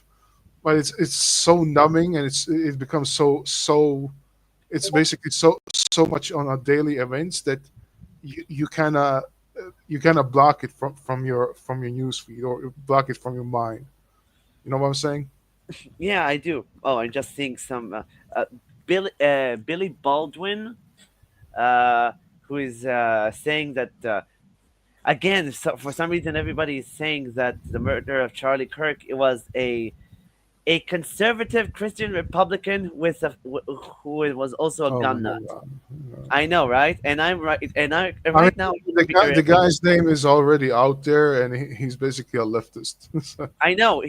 By the way, he's the only leftist in his family. And right now, we're responding to this Billy Baldwin. Like, are you on crack? Well, I mean, I guess because they like the Venezuelan cartels, so. Basically, I think that like drug abuse might be drug substance might be a thing for them. I don't know. That's speculative of me, but could be, could be. It wouldn't surprise me. Anyway, so yeah, he's talking about condemning Hamas, right? And by the way, I want to say this: if somebody's going to ask me, "Or do you condemn IDF?" I would ask them back. So, can you give me an example of what I should condemn IDF for? Right? And if they say genocide, I'm going to say, no, can you prove that there is a genocide? They will never give you a specific answer or any actual Because cohesive. I can tell you what you should condemn Hamas for, right? Let's see, starting with the Intifada, right, which was very bloody. Actually, and killing the of Intifada, innocent you need to wait. Just for the record, you shouldn't the Intifada. You should blame on Fatah and the Palestinian authorities. They're the ones who pushed both True, the true, Intifadas. true, but You can blame Hamas on everything that happened after the second Intifada. They're yeah, amongst the but I didn't see Hamas being the ones against the Intifada, very much capitalizing on it. I mean, part of it. they capitalized it, but I want Yeah, they to were part of it. But yeah, sure, that's true. But then okay, so killing gay people, throwing them out of rooftop. Both Matt and Jimmy are in the alphabet mafia, so they should condemn them for that, right? Let's see, throwing rockets on a daily basis onto Israel, committing mass atrocities of terrorism, instigating terror networks all around the region, killing their own civilians, then taking food and holding it for ransom, uh, child marriage being institutionalized in Gaza during their reign. Let's see, the terror attack on October 7, and this is skipping ahead on a mile. This is just one of the many things, right? And then taking the hostages, killing the hostages, raping the hostages. How much more do I have to how much more do I have to go before you do this false equivalency with IDF? Because he started with, oh, don't do this false equivalency. In that clip, he's talking the false equivalency, and here he's doing the false equivalency himself. Again, the stupid hypocrite. Yeah, you're right. You're right. All right, let's move on. Is nuance that Hamas, while killing civilians, is wrong. Violent military resistance to an occupation isn't. Go. And basically, they're no longer terrorists. They are violent resistance against an occupation. So, the question is, where's the occupation? I don't know. What was the question? No, he's basically saying that Hamas are not terrorists. Let me play it again. Yeah. Saying that they are not terrorists. They are armed resistance against occupation. Don't want to talk about whether we should condemn the IDF. So if you present that there is nuance that Hamas, while killing civilians, is wrong, violent military resistance to an occupation isn't. However, tactically, what they did is, because it affected, of course we condemn that. But now we're going to be stuck on their virtue signally, sort of like pretending that they're not the party of violence, because we aren't taking the narrative completely to their thing about Hamas, while we and allowing them, as Charlie Kirk would also want you to do, to ignore the genocide that Israel and the IDF are committing. And so, of course, I think I missed the part. Condemnation from me is going to come in the form of I condemn murder. Don't want to talk about whether we should condemn the IDF. So if you present that there is nuance that Hamas was right before, not going to allow people to, when they're calling into this show, turn this into the new, but do you condemn Hamas? Which I know is what's about to happen. Because do you condemn Hamas doesn't matter, because I do condemn killing civilians, obviously, but the whole reason we use do you condemn Hamas, the reason why that is used isn't actually because they care about that, is because they don't want to talk about whether we should condemn the IDF.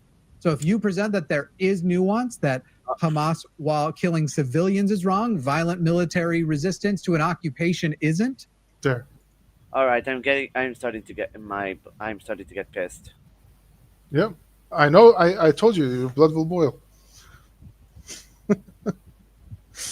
Yes. So basically, saying that Hamas are a resistance group, not a terror attack, a terror regime, a terror group.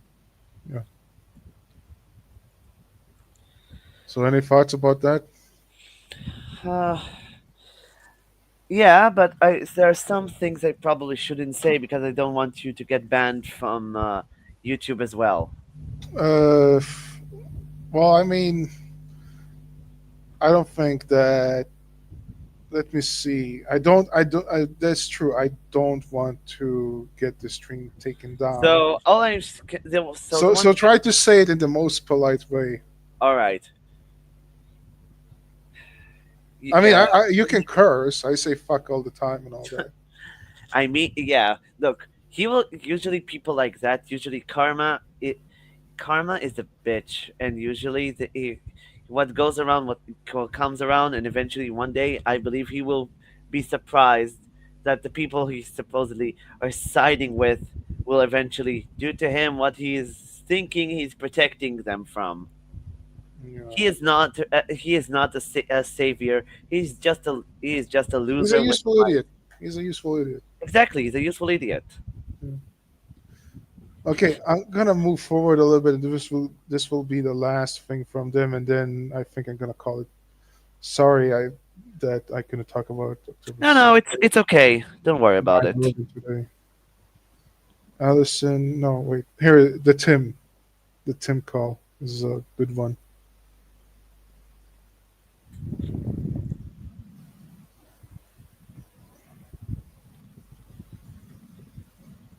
Just look at how disgusting these guys are towards him. What is this they all the time? Oh, this is their pronoun. Usually there's some people, when I hear the they, them, I'm like, am I talking with multiple people? Are there multiple personality disorder? Either I'm talking to a person or I'm talking to a multiple of people. What the fuck is they, them? It's a very stupid thing. I know. It's just making fun of it because it's insane. I know. But, yeah. So Tim, like, it's a long story, but let's hear her. I don't know if it's anti, but the rhetoric against the former status quo of, white male dominance and straight normativity, but taken to an extreme where it's pushed further beyond just equality and into what they would call equity. Jimmy? I wouldn't, but they would, Sure. What's up? Okay. I'm going to mostly stay out of this, but I have no idea what he's actually talking about. I know. And it sounded like a bunch of buzzwords. I'm not completely sure. It's amazing. Again, oh my God, he's using buzzwords. Like he says buzzword. Like this guy is basically famous for using buzzwords every time he speaks. You know what? Actually, I want to refer to a different different thing. I'm just saying, who is Jackson? What's his name? Jackson. Yeah, that bastard. Anyway, he's essentially saying that Israel killed Charlie Kirk. Oh. Yeah, Israel. Well, you know what? Jackson Hinkle killed the regime of Yemen. He spotted them for Israel. Yeah, and Nasrallah. Don't forget, he also spotted Nasrallah for us. Yeah. Yeah, I think he's the best spy Israel ever bought. Yeah. If any Iranians are here, Iranian agents of the IRGC hearing this, so you know, Jackson Hinckley is one of the Mossad's top agent. Use it with that as you will. All right. What is it you're complaining about? He's just defining leftism for me. What he thinks the definition of leftism is. I've written it down. Okay. The rhetoric against the former status quo. Leftism is standing in opposition to what again? The former status quo of white male dominance and straight heteronormativity. Okay. Did you want me to add anything more to that? I was writing it down as you said it. By the way, straight heteronormativity is redundant. Is it? I don't know if I said that, but whatever. You did. Sure. Okay. Well, then I was redundant. My apologies. Is Chuck Schumer a leftist? I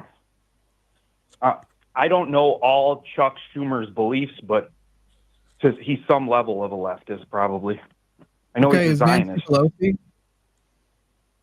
Well, she. Wait, you think leftists are Zionists? Hang on. I got it. I No, promise. no. I'm sorry. I'm so resist. confused, and I don't Yeah. know if it's me or if it's Tim. So I'm gonna mute myself and just wait. Is Nancy Pelosi a leftist?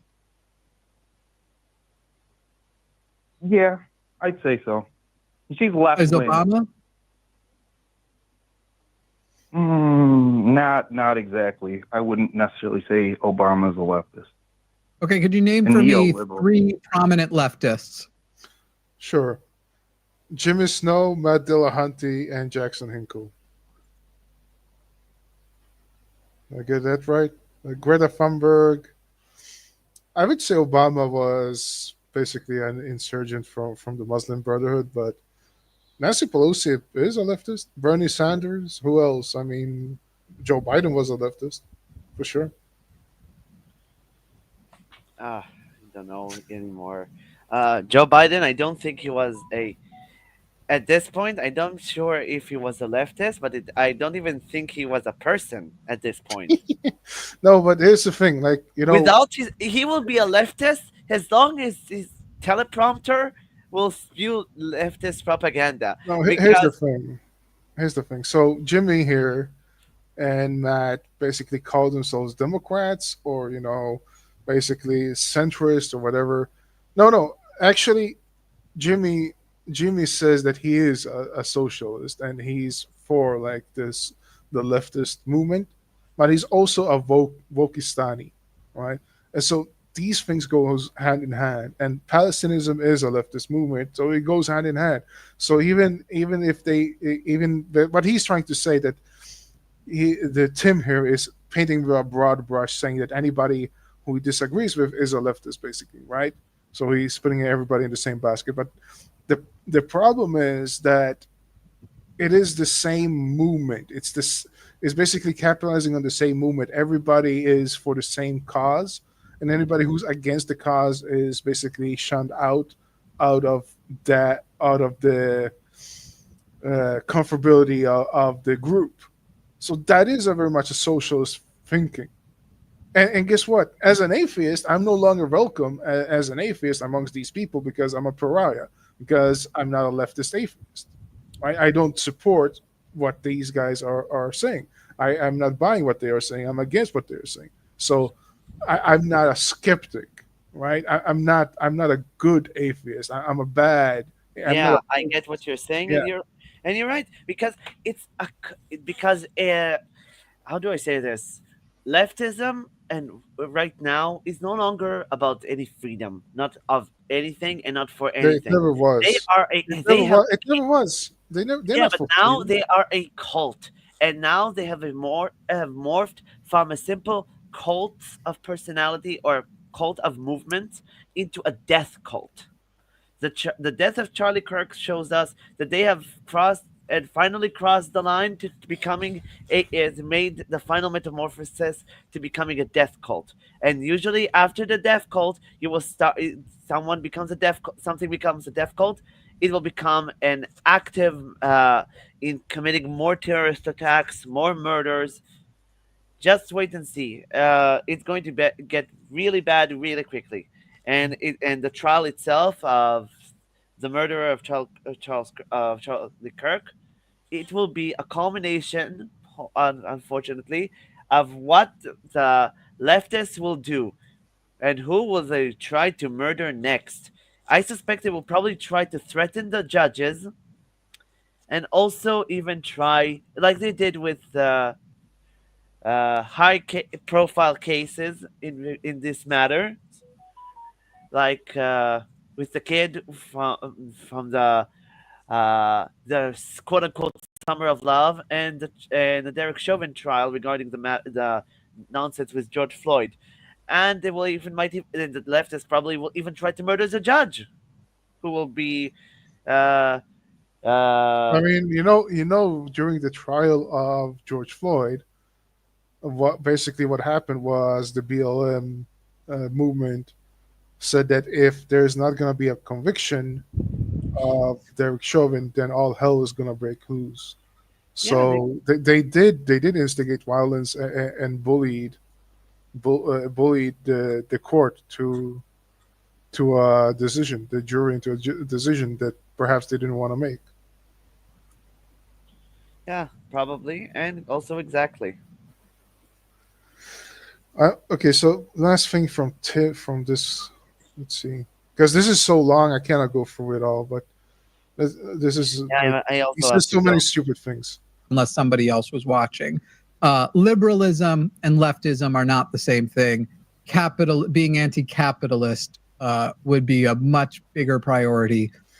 So he's right that liberalism and leftism is not the same thing, but he's basically putting them, like Jimmy is the one who is saying that he's both. Hold on, he's going to talk about anti-capitalism. Of a leftist than any of your nonsense identity politic bullshit, because that's what you guys do. But it's also so funny that they want to talk about identity politics and shift the blame, where they are the one capitalizing on identity politics and wanted to make it a thing, right? They always talk about identity politics when it suits them, but when it's backfiring on them and you show them that this identity politics they talk about doesn't really hold up, then they say, "Oh, you're hyper focused on it." But the thing is that they want to make things worse for anybody who's not in their camp. And he's not happy. He's talking about the tariffs because his company is hit by the tariffs. So I'm not American, so I don't know much about the tariffs. But honestly, if I knew that, like, you have the BDS movement, right? And I'm pretty sure that Jimmy is part of the BDS movement. If I knew Jimmy's company, I would never buy anything from his company. I mean, tariff or no tariffs, I'm like, stay away from him. I see. Well, unfortunately, I need to run. Unfortunately, but I thank you very much for allowing me to be here. I learned a lot, and I'm fortunately even more disturbed than I was at the beginning of this. Well, if you want your blood to boil even more, watch that video. Oh, I know about this, but please share this so people know. No, I'm talking about the Dildohunter one and all these points they're making. Are we talking about the 9/11, right? No, yeah, this one I'm gonna play now. Yeah, just because just as with Charlie Kirk and Iryna and October 7, you can see who the guilty people are based on who is celebrating it and who's happy about it.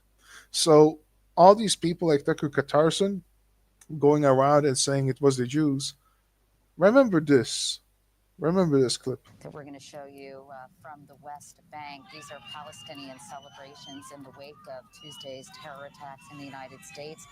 How apparently Palestinians took to the street chanting, "God is great." People were throwing candy, distributing candy to passersby. The U.S. government obviously has become increasingly unpopular, particularly in the West Bank and Gaza Strip, because Palestinians feel that the U.S. government has sided with Israel. One man, Nawal Abdel Fattah, wearing a long black dress, threw sweets in the air, saying, actually that's a woman, pardon me, saying she was happy because, quote, America is the head of the snake. America always stands by Israel in its war against us. Meanwhile, Yasser Arafat emerged that we're going to show you from. Oh, I want to hear about this Arafat. Okay. Yeah. So again, when people celebrate this, know which camp they come from. Right? Same thing, always the same structure. Terror attack happened, people from the same camp were celebrating, then you see who is the perpetrator, then when the perpetrator is found, then because shit hit the fan, now they have to somehow erase their past sins, and therefore they're going to start with conspiracy theories. And it usually ends up if it was the Jews, right, with their conspiracy bullshit. Yeah, and sure. 24 years later, and Tucker Carlson is still on this shit. Anyway, yeah, sorry. Last words, Dorian. No, I just want to say that you're absolutely right. And they will always continue to blame the Jews even when it doesn't make any sense. Yeah, yeah. Or in the because the atheist wokists, they don't want to be racist or Islamophobic or anti-Semitic. They're gonna say it wasn't the Jews, but it was the Zionists, and it was their allies. The fascists. Yeah. Yeah. Well, let's hope that things will change for the better from now on, because it's always dark before the dawn.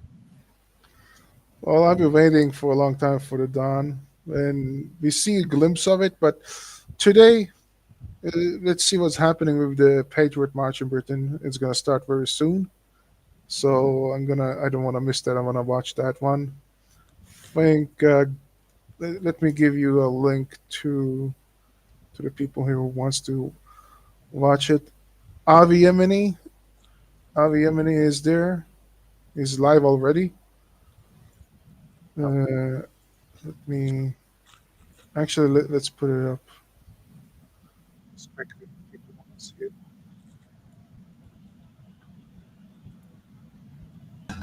View it there, and then walk to the meeting point.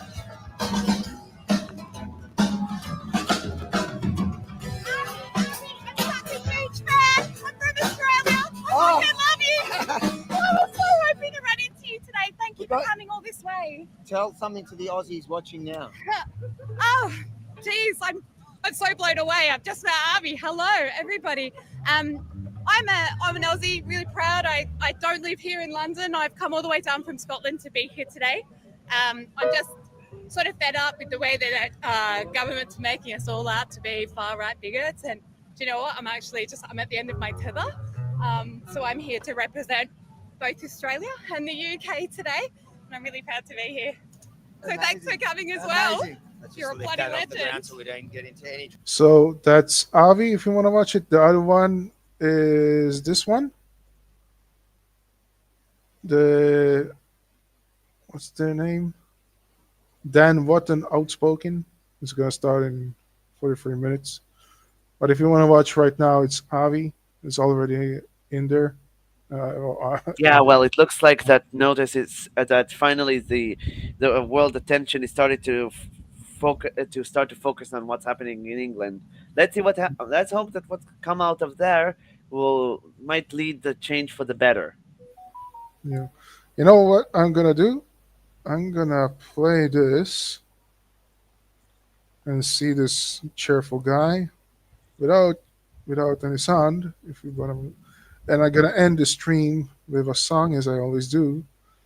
I hope you guys, you're new here, Dorian, so it's just going to be you. Yeah. I hope you like this song. I did, and I appreciate it.